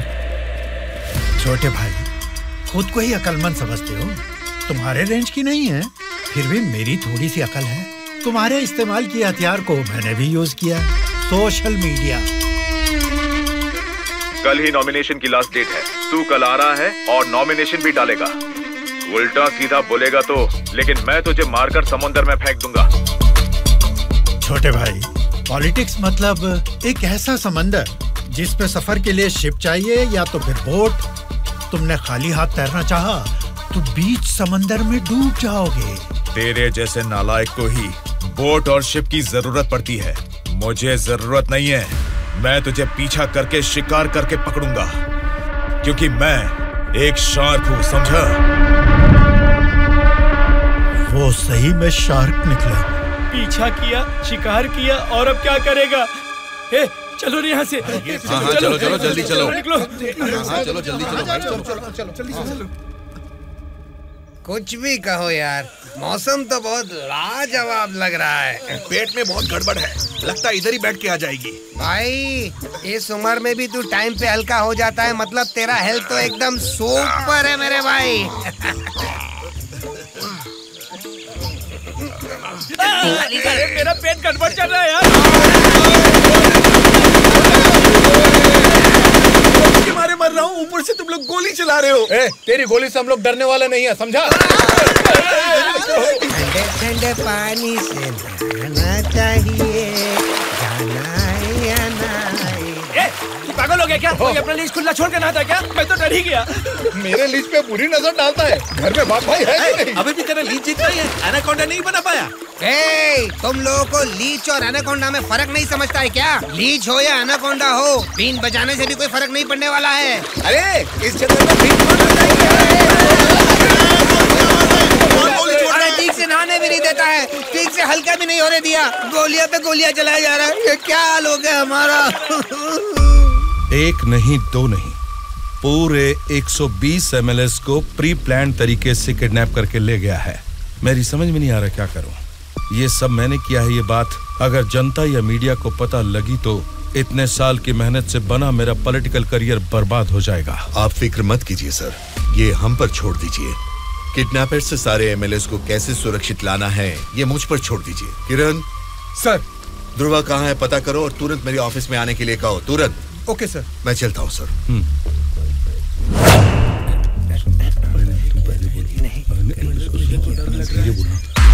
मुझे तो डर लग रहा है। तुम ही बोलो बेटा। क्या है? आपके बारे में सब कुछ पता चल गया बेटा। सच में नाइंसाफी हुई है। मैं सच बोल रहा हूँ, लेकिन गलती तो उसने की है। फिर हम लोगों को यहाँ लेकर क्यों आए हो बेटा? चाहिए तो उसको अकेले रख लो और हम लोगों को छोड़ दो बेटा। ठीक है, तुम लोग कह रहे हो तो मैं तुम्हें छोड़ दूंगा। उससे पहले मैं तुम सबसे 3 सवाल पूछूंगा। अगर तुमने सही जवाब दिया तो मैं तुम सबको आज ही छोड़ दूंगा।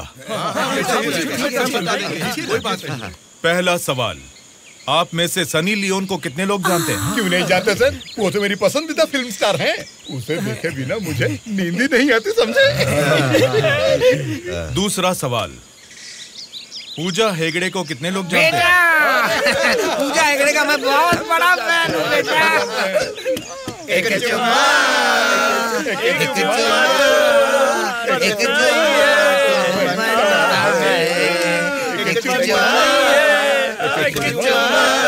बेटा एक दूसरा गाना सुनाता हूँ, सुनो तुम।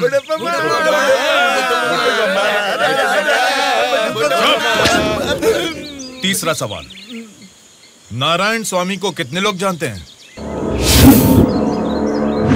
भाई नारायण स्वामी ना, उनका व्रत मैं हमेशा रखता हूँ। तुम सनी लियोन को जानते हो? पूजा हेगड़े ने कितने एक्टर्स के साथ डांस किया ये भी जानते हो? लेकिन जनता के लिए अपनी जान भी कुर्बान करने वाले नारायण स्वामी को नहीं जानते। कौन है बेटा वो? कोई देवता है क्या? हाँ, देवता ही है, लेकिन मंदिर में रहने वाला देवता नहीं, जनता के दिल में रहने वाला देवता, नारायण स्वामी।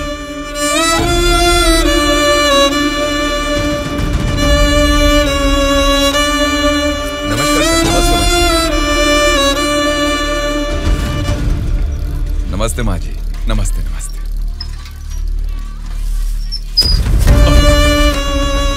ये क्या किया बहन जी? क्या देख के पता नहीं चल रहा? कचरा है। हाँ वो तो पता चल रहा है, लेकिन कचरे की सही जगह तो कूड़ेदान होती है ना। तो आपने ये कचरा कूड़ेदान में डालने की बजाय यहाँ सड़क पर क्यों फेंक दिया? हमेशा कूड़ेदान में ही डालती हूँ, आज ही जस्ट मिस हो गया।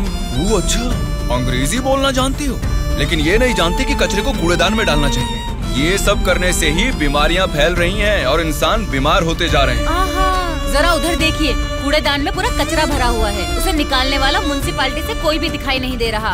1 हफ्ते से बोल रहे हैं कि आएंगे, लेकिन अभी तक कोई नहीं आया।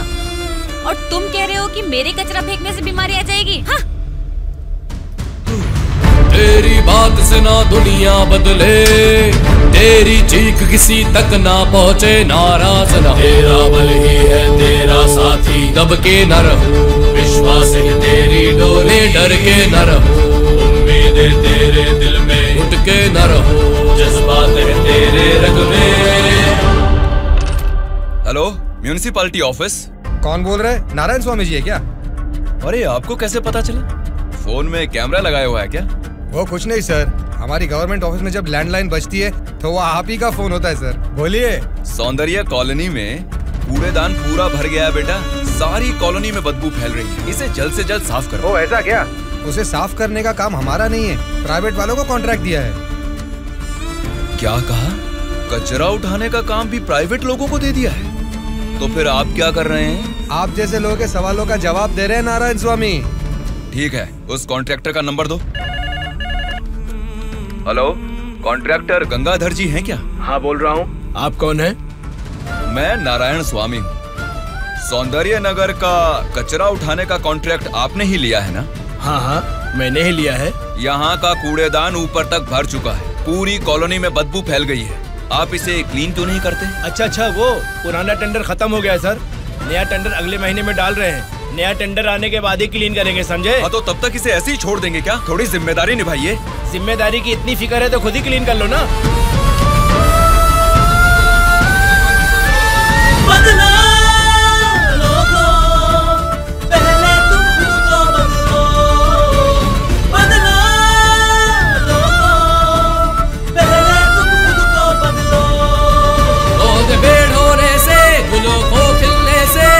रोके तब ना ऐसा धरती में कोई, सूर्य को उगने से, बरखा को गिरने से, रोके जन्मा ऐसा धरती में कोई। बदला लोगों, पहले तुम खुद को बदलो। अरे ये क्या कर रहे हो? मैंने अभी अभी सफाई की है। तुम्हें पेशाब करने के लिए यही जगह मिली? वहाँ सामने ही पब्लिक बाथरूम है, वहाँ जाके करो। मैं हमेशा से यहीं पे सुसु करता हूँ। कल से यहाँ पर मत करना। सिर्फ कल ही नहीं करूँगा, परसों भी और आगे भी यहीं पे करता रहूँगा।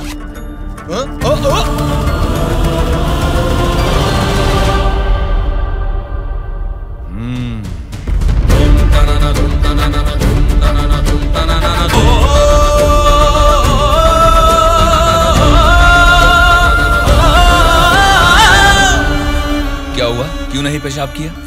तुम अच्छे लड़के हो, इसीलिए नहीं कर पाए। ये एक बीज है। ऐसे क्या देख रहे हो? इसको फेंक दोगे तो मिट्टी में मिल जाएगा, लेकिन अगर इसे बो दोगे तो उसी मिट्टी को फाड़कर ये जल्द ही पौधा बन जाएगा। तुम इस बीज जैसे ही हो बेटा। ये बीज एक बड़ा वृक्ष बनेगा, खाने को फल देगा। अगर नहीं भी दे पाया तो कम से कम 10 लोगों को छांव देगा, बारिश लाएगा। अगर तुम इसे बो दोगे तो ये बीज बड़ा होके तुम्हारे बाद भी तुम्हारा नाम रोशन करेगा। अब इसे बोना है या फेंक देना है, तुम्हारी मर्जी है।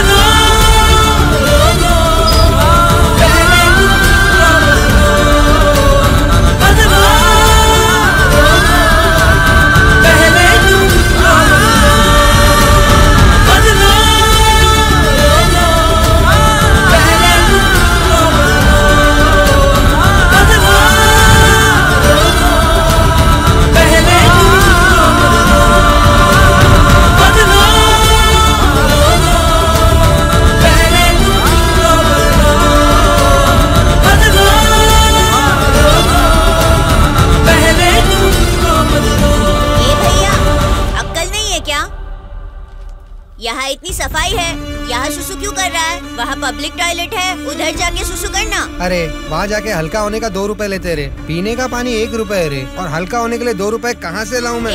चलो जाओ यहाँ से। जा रहा हूँ मैं।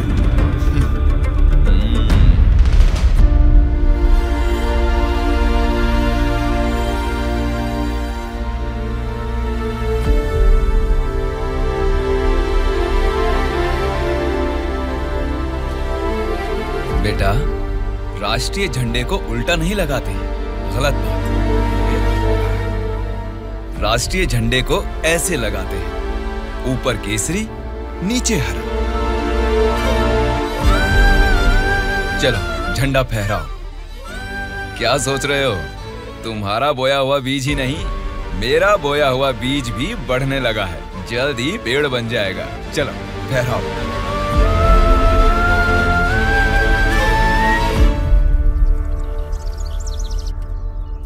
तुम्हारे माँ बाप कौन है? क्या करते हैं वो?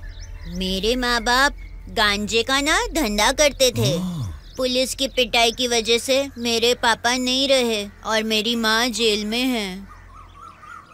तो मतलब तुम पढ़ते नहीं हो क्या? पहले पढ़ता था।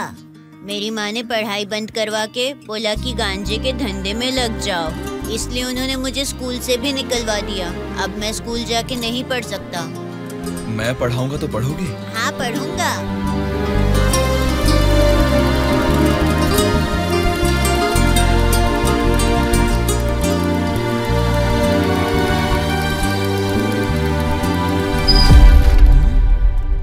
क्या कर रहे हो? स्कूल के बच्चों को दारू बेचना गलत बात है, वो भी इतने छोटे बच्चों को। 18 से कम उम्र वालों को दारू नहीं बेचनी। पता है ना तुम कानून का उल्लंघन कर रहे हो। कौन मैं? कानून की आंखों पर तो पट्टी बंदी है। पट्टी निकालो और अपने पीछे जेब में डाल दो। सिगरेट की दुकान स्कूल के बाजू में हो सकती है, मेरी वाइन शॉप नहीं हो सकती। मैंने कानूनन लाइसेंस लेके ये शॉप यहाँ खोली है। वैसे ही धंधा नहीं होने से हम परेशान हैं और तुम यहाँ आकर उपदेश देकर टाइम और धंधे की वाट लगा रहे हो। पढ़ाई करने वाले बच्चों को ही नहीं, पैसा मिलेगा तो दूध पीने वाले बच्चे को भी दारू बेचूंगा मैं, समझा तू? मेरा धंधा ही धर्म है। एक तो गलत काम कर रहे हो, ऊपर से चिल्ला रहे हो। हाँ चिल्लाऊंगा, क्या कर लेगा तू?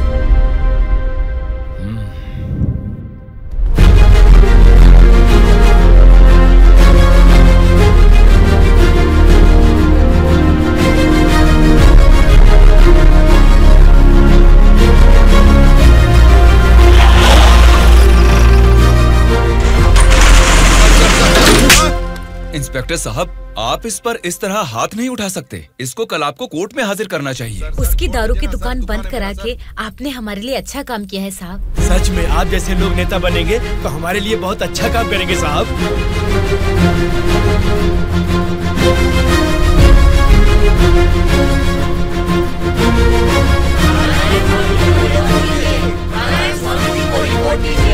उस दिन जनता ने नारायण स्वामी को बहुत अच्छी मेजॉरिटी से जिताया था। जनता से इतना प्यार पाने के बाद उनके सुख दुख जानने के लिए वो हर एक चौखट पर गए। तभी उनको पता चला कि उनके क्षेत्र से गुजर रही गोदावरी नदी का पानी ना तो जनता को सिंचाई के लिए और ना ही पीने के लिए मिल रहा है। उन्होंने इस मामले को लेकर सरकार की नाकामियों के खिलाफ आवाज उठाई। उस चुनाव क्षेत्र की रेडियस कितनी है, वहाँ के भौगोलिक हालात क्या है, वहाँ के मौसम से कितनी बुआई करनी पड़ेगी जिससे किसानों को अच्छी पैदावार मिले, ऐसे बहुत सारे समस्याओं पर एक किताब ही लिखकर जनता के बीच में गए और उनसे बात की। सच कहूँ तो आज मैं नहीं जीता, बल्कि मुझे जिताकर आप सब ने लोकतंत्र को जिताया है। इस बदलाव से देश की राजनीति में एक नई शुरुआत होगी। मेरे हाथ में जो किताब देख रहे हैं, इसमें हमारे चुनाव क्षेत्र की कमियों, आप सभी की जरूरतों और उनको मैं कैसे पूरा कर सकता हूँ, इसमें मैंने ये सब लिखा है। आज से ये हमारे चुनाव क्षेत्र का संविधान है। मैं असेंबली में खड़े होकर आपकी इन सभी समस्याओं के लिए लड़ूंगा। मैं आने वाले 5 सालों में हमारे चुनाव क्षेत्र की गतिविधियां बदलने के लिए भरी असेंबली में सच्चाई के साथ लड़ूंगा।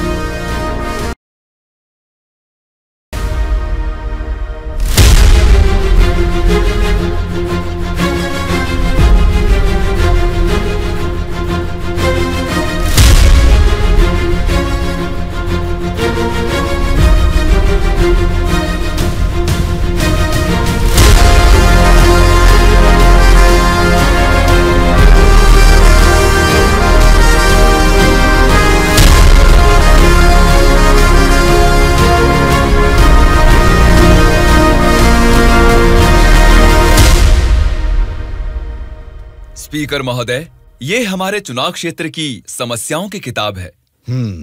अगर मुझे थोड़ा सा समय मिल जाए तो मैं उन सभी समस्याओं से आपको रूबरू कराना चाहूंगा।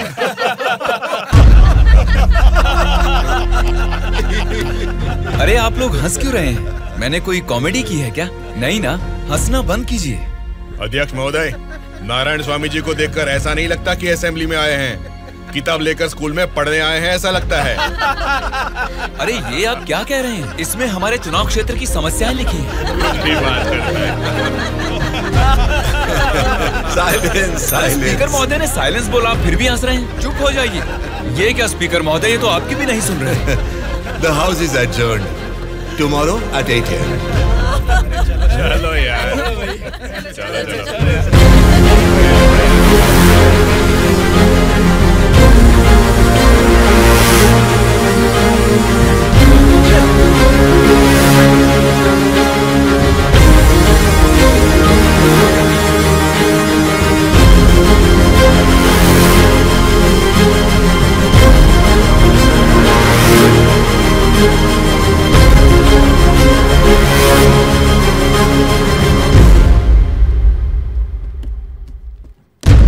भास्कर रेड्डी जी, आज का अधिवेशन आपसे शुरू करते हैं।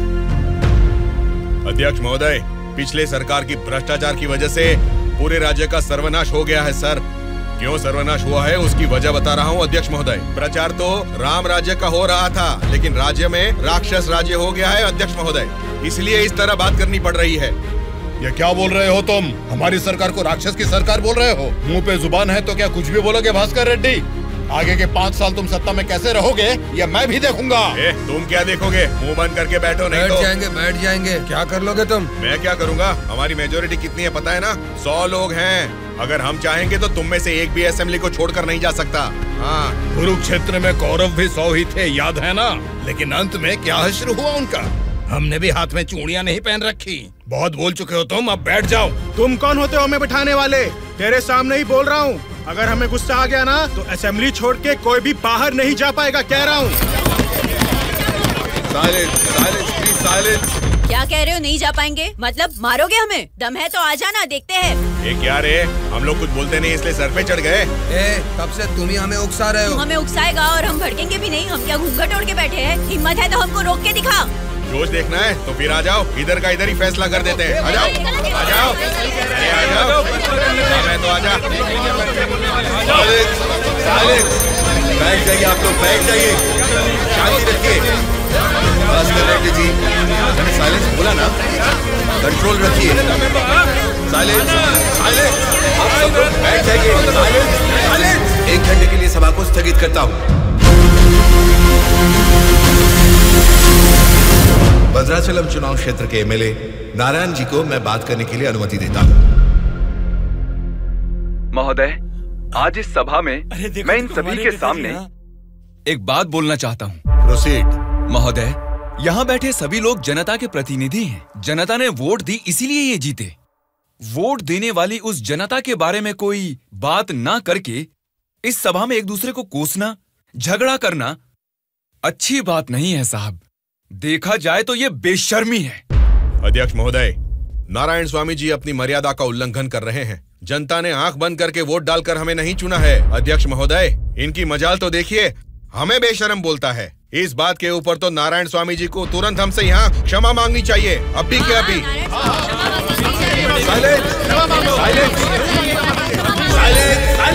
भास्कर रेड्डी जी, अरे मैंने तो लोकतंत्र की बेशर्मी बोला था, आपको बेशर्म नहीं बोला। देखिए, इन क्षमाओं और झगड़े से सभा के समय को बर्बाद करने की बजाय हमें मिलकर जनता की जरूरतों और समस्याओं के बारे में बात करनी चाहिए। मतलब हम यहाँ झगड़ा करने आए हैं क्या? हमारे मुख्यमंत्री और हमें जनता का पालन कैसे करना है तुम बताओगे? अध्यक्ष महोदय, यहाँ पर आए सारे नेताओं से नारायण स्वामी जी को क्षमा अभी के अभी मांगनी ही होगी।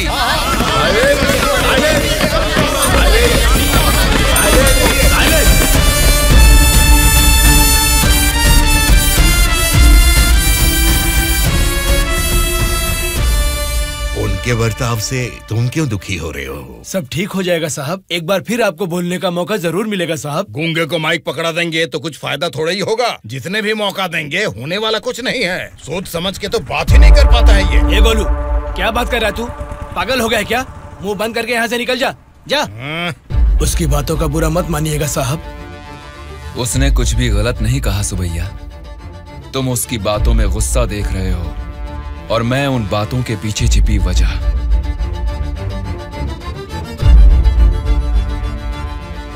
महोदय, हमारे चुनाव क्षेत्र में सारे संसाधन हैं, लेकिन उन्हें कैसे इस्तेमाल करना है हमारे लोग ये ना जानने की वजह से पीछे रह गए हैं।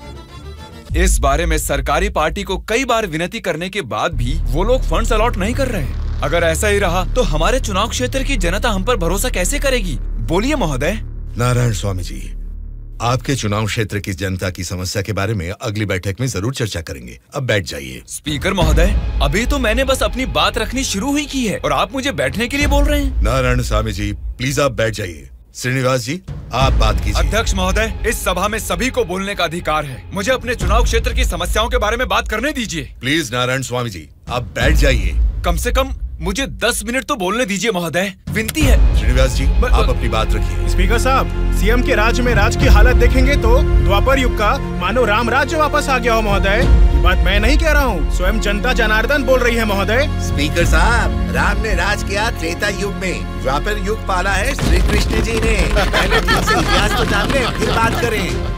बोला था ना, गूंगे को माइक थमा देने से कुछ नहीं होने वाला। देख लिया, नेता तो ऐसा होना चाहिए जिसके सदन में बोलने से सब थर थर कांपे, सबकी धज्जियां उड़े, जरूरत पड़े तो वो लड़ने पे आ जाए। ये सारे गुण होते हैं सदन के नेता के। और हमारे इस नेता को देखो, इनमें एक भी ऐसा गुण नहीं है। हम सभी लोगों ने अपनी पढ़ाई लिखाई बंद करके आपको इलेक्शन जितवाया था। किस लिए? ताकि हम सब लोग बेरोजगार बैठे रहे, कुछ ना करें। लेकिन आपको देख के तो लगता नहीं है कि आप हमारी समस्याओं को दूर कर पाएंगे। ऐसा बोल रहा हूँ बोल के कुछ गलत मत समझिए। असेंबली में गला फाड़ के चिल्ला के बात करने वाले को ही नेता बोलते हैं। एक जुझारू नेता ही हमारी समस्या को सुलझा सकते हैं। एक सलाह देता हूँ, एमएलए पद से ना आज ही इस्तीफा दे दो।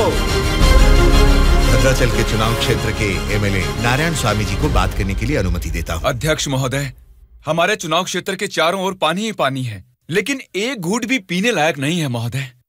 वहाँ के लोगों की स्थिति बहुत खराब है महोदय, जरा उनके बारे में कुछ सोचिए।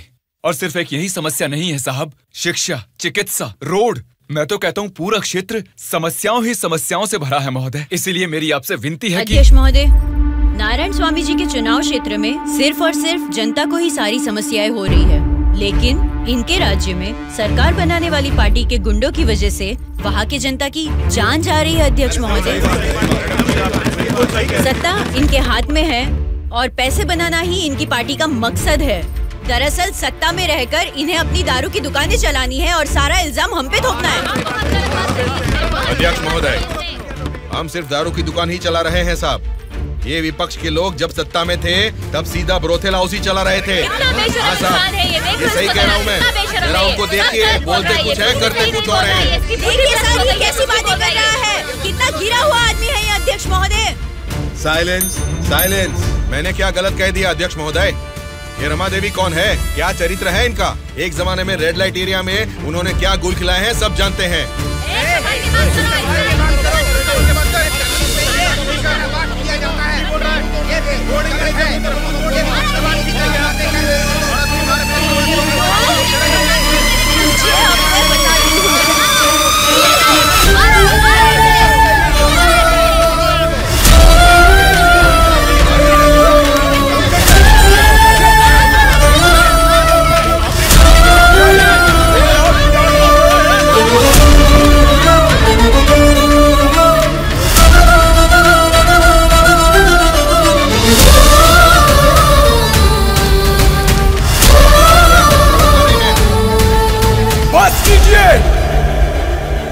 अरे ये संसद है या फिर कुरुक्षेत्र है?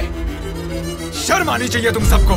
सरकारी पार्टी को जवाब देना है, विपक्ष की पार्टी को सवाल करना है। आप सब देखिए क्या कर रहे हैं। क्या इसीलिए जनता आप लोगों को जिता के यहाँ तक भेजती है?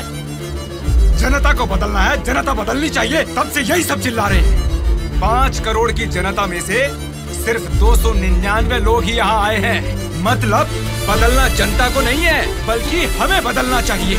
हमारे ऊपर भरोसा करके हमको वोट देके जिताने वाली जनता के लिए हमें कोई लड़ाई या जंग करने की जरूरत नहीं है, बल्कि उनकी समस्याओं की चर्चा करके उनकी जरूरतों को पूरा कर दें, यही बहुत है। लेकिन तुम लोग देखो क्या कर रहे हो, सिर्फ और सिर्फ अपने फायदों के बारे में सोच रहे हो और भोली भाली जनता को धोखा दे रहे हो। ये सब कुछ मैं इसलिए नहीं बोल रहा कि मैंने मार खाई और मेरा कुर्ता फट गया।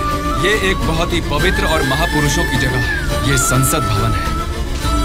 देखा जाए तो यहाँ पर आप जैसे लोगों के लिए कोई स्थान नहीं है। यहाँ पर सिर्फ साहसी, सच्चाई का साथ देने वाले ईमानदार लोग ही आने चाहिए। जब ऐसे लोग इस संसद भवन में आने शुरू होंगे सिर्फ और सिर्फ तभी इस राज्य और देश का भला हो सकता है।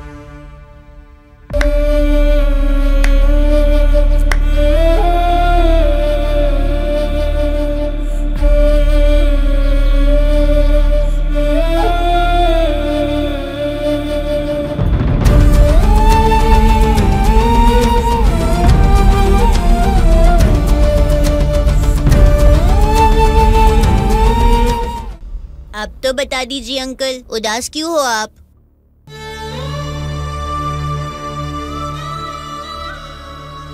मैं हार गया। जनता से वादा करके उसे ना निभाने वाला नालायक बन गया मैं। क्या हो गया अंकल, आप ऐसे क्यों बात कर रहे हैं?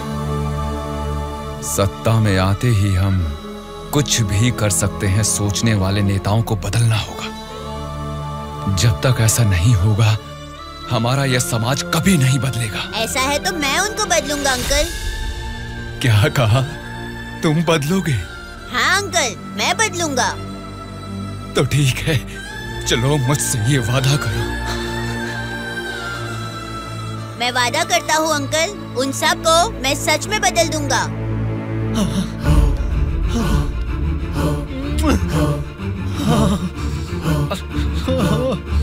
बदलना है, तुमको ही बदलना है, तुम ही बदलोगे।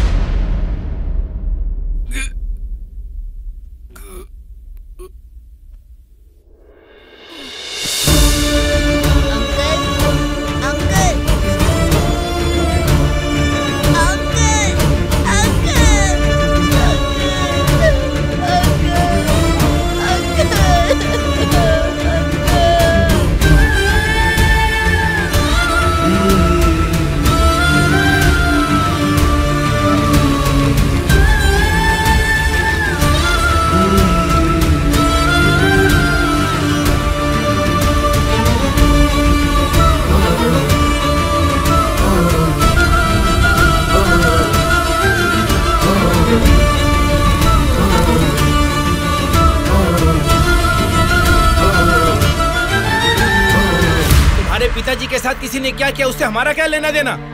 हम लोग जनता की सेवा करने वाले हैं, हमें यहाँ बुलाकर तकलीफ देना ठीक बात नहीं है। जनता की सेवा? क्या जनता की सेवा करते हैं आप लोग? एक एक करके बताइए। हर महीने बुजुर्गों को राशन मिल रहा है, और यही नहीं, अपाहिजों को हर महीने पेंशन दिया जा रहा है, बेरोजगारों को बेरोजगारी भत्ता दिया जा रहा है। इतने अच्छे काम कर रहे हैं, ये सब सेवा नहीं है क्या?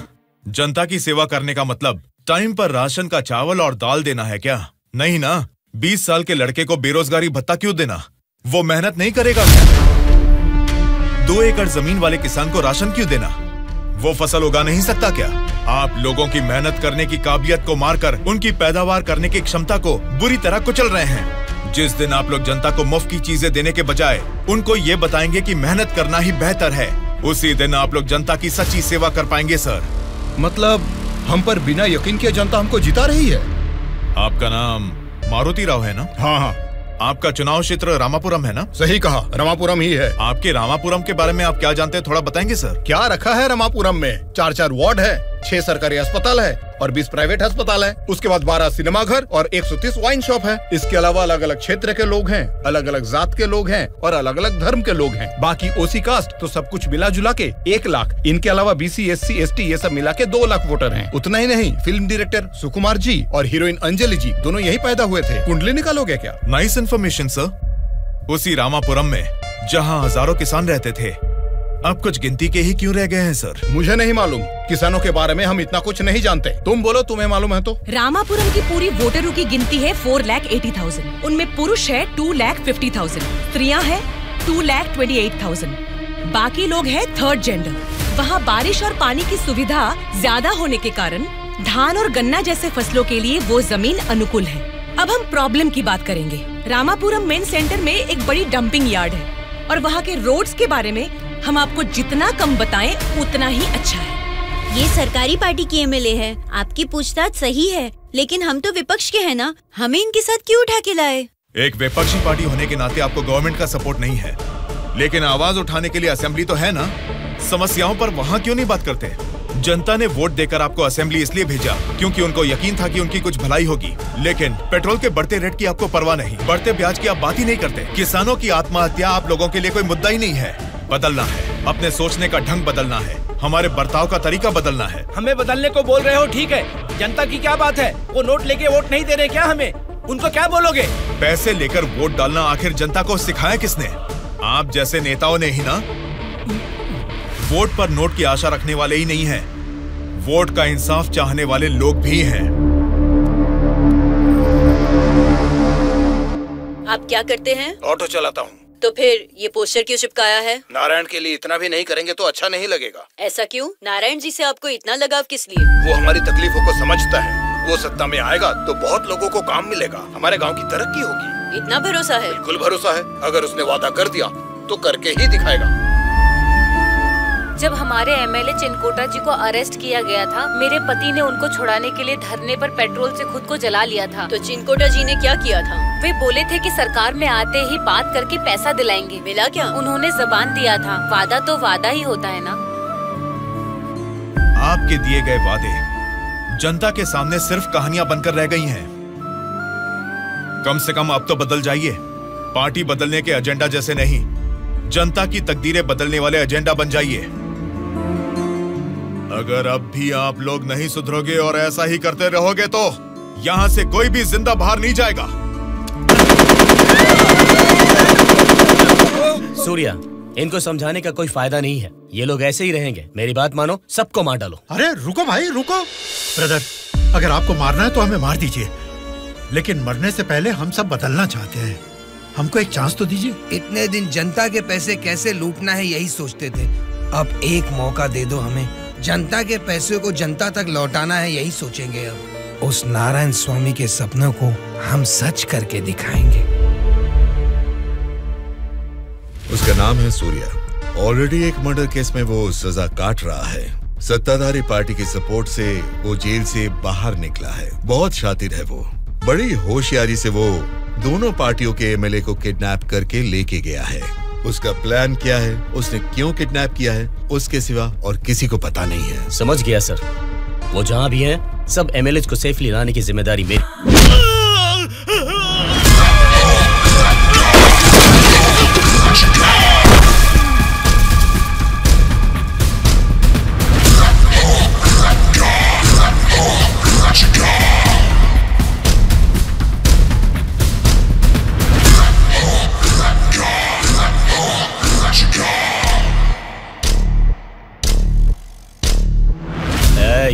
इनको मार के एमएलए को लेकर जल्दी आ रहे हैं। कौन आता है देखता हूँ। रुक जाओ।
सॉरी सर, लगता है हमारे आने की खबर उनको पहले ही लग गई।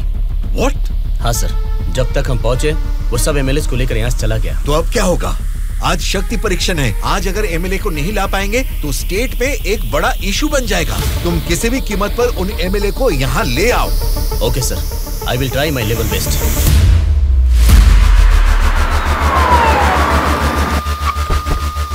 ये लीजिए मैडम फाइल, सबके दस्तखत हैं इसमें।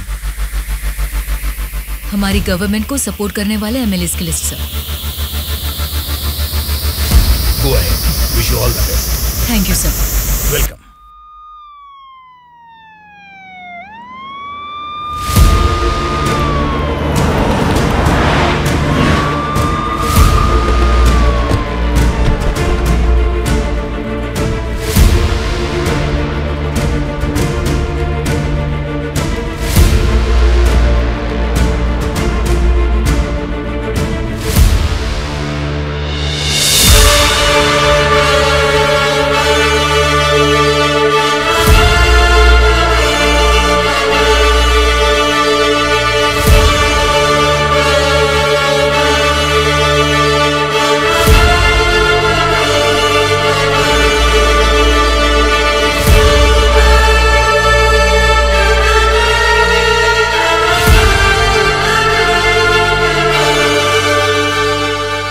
राज्य में पहली बार महिला चीफ मिनिस्टर बनने के लिए congratulations Shyamala Bharti ji. Best wishes. Thank you. एक आदमी के अच्छे काम की वजह से आज हम सभी लोग एक नई सोच के साथ इस असेंबली को देख रहे हैं। ये बात तो हमें मानना ही पड़ेगा। ये सदन पवित्र मंदिर जैसा है, इसकी गरिमा के लिए हमें सभ्य बर्ताव करना ही पड़ेगा। सबसे पहले मैं विपक्ष पार्टी से दरख्वास्त करूंगा कि उनके पास जनता की जो भी समस्याएं हैं उसका जिक्र इस सदन में करें। अध्यक्ष महोदय, असेंबली का सत्र चालू होने का आज पहला दिन है और पहले ही दिन विपक्ष पार्टी के सदस्यों को पहले बोलने का मौका देने के लिए मुख्यमंत्री जी को, स्पीकर साहब को मेरी तरफ से और मेरी पार्टी की तरफ से धन्यवाद देना चाहूंगा। पिछले 2 सालों में कोरोना महामारी ने जनता के जीवन को अस्त व्यस्त बना दिया है। जनता के स्वास्थ्य के बारे में अब समय आ गया है कि हम जाग जाएं। उसके लिए गरीब लोगों को इंसाफ दिलाने के लिए सारे विपक्ष की तरफ से मैं प्रार्थना करता हूं। इस मुद्दे पे मैं राज्य के मुख्यमंत्री श्यामला जी से दरख्वास्त करूंगा कि कुछ बोलें। अध्यक्ष महोदय, सबसे पहले बिना झगड़ा किए ऐसे अच्छे वातावरण में जनता की भलाई के लिए और उनकी उन्नति के लिए एक उपयोगी बिल को इस सभा में प्रस्तुत किया गया है, जिसके लिए विपक्ष पार्टी के नेता राम मोहन राव जी का और उनकी पार्टी का मैं अभिवादन करती हूँ। आम जनता को भी बेहतरीन इलाज मिल सके, फिर चाहे वो 10 रुपए का हो या फिर 10 लाख का, उनको मिलना चाहिए। इसी सोच को आगे बढ़ाते हुए आप सबके समक्ष इस फाइल पर मैं सबसे पहले दस्तखत करती हूँ।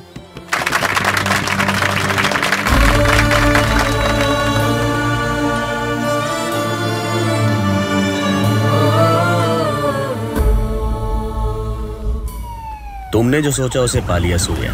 नेक्स्ट टारगेट क्या है? हमारे देश की तरक्की जो कोई भी रोक रहा है वो लोग ही मेरा नेक्स्ट टारगेट।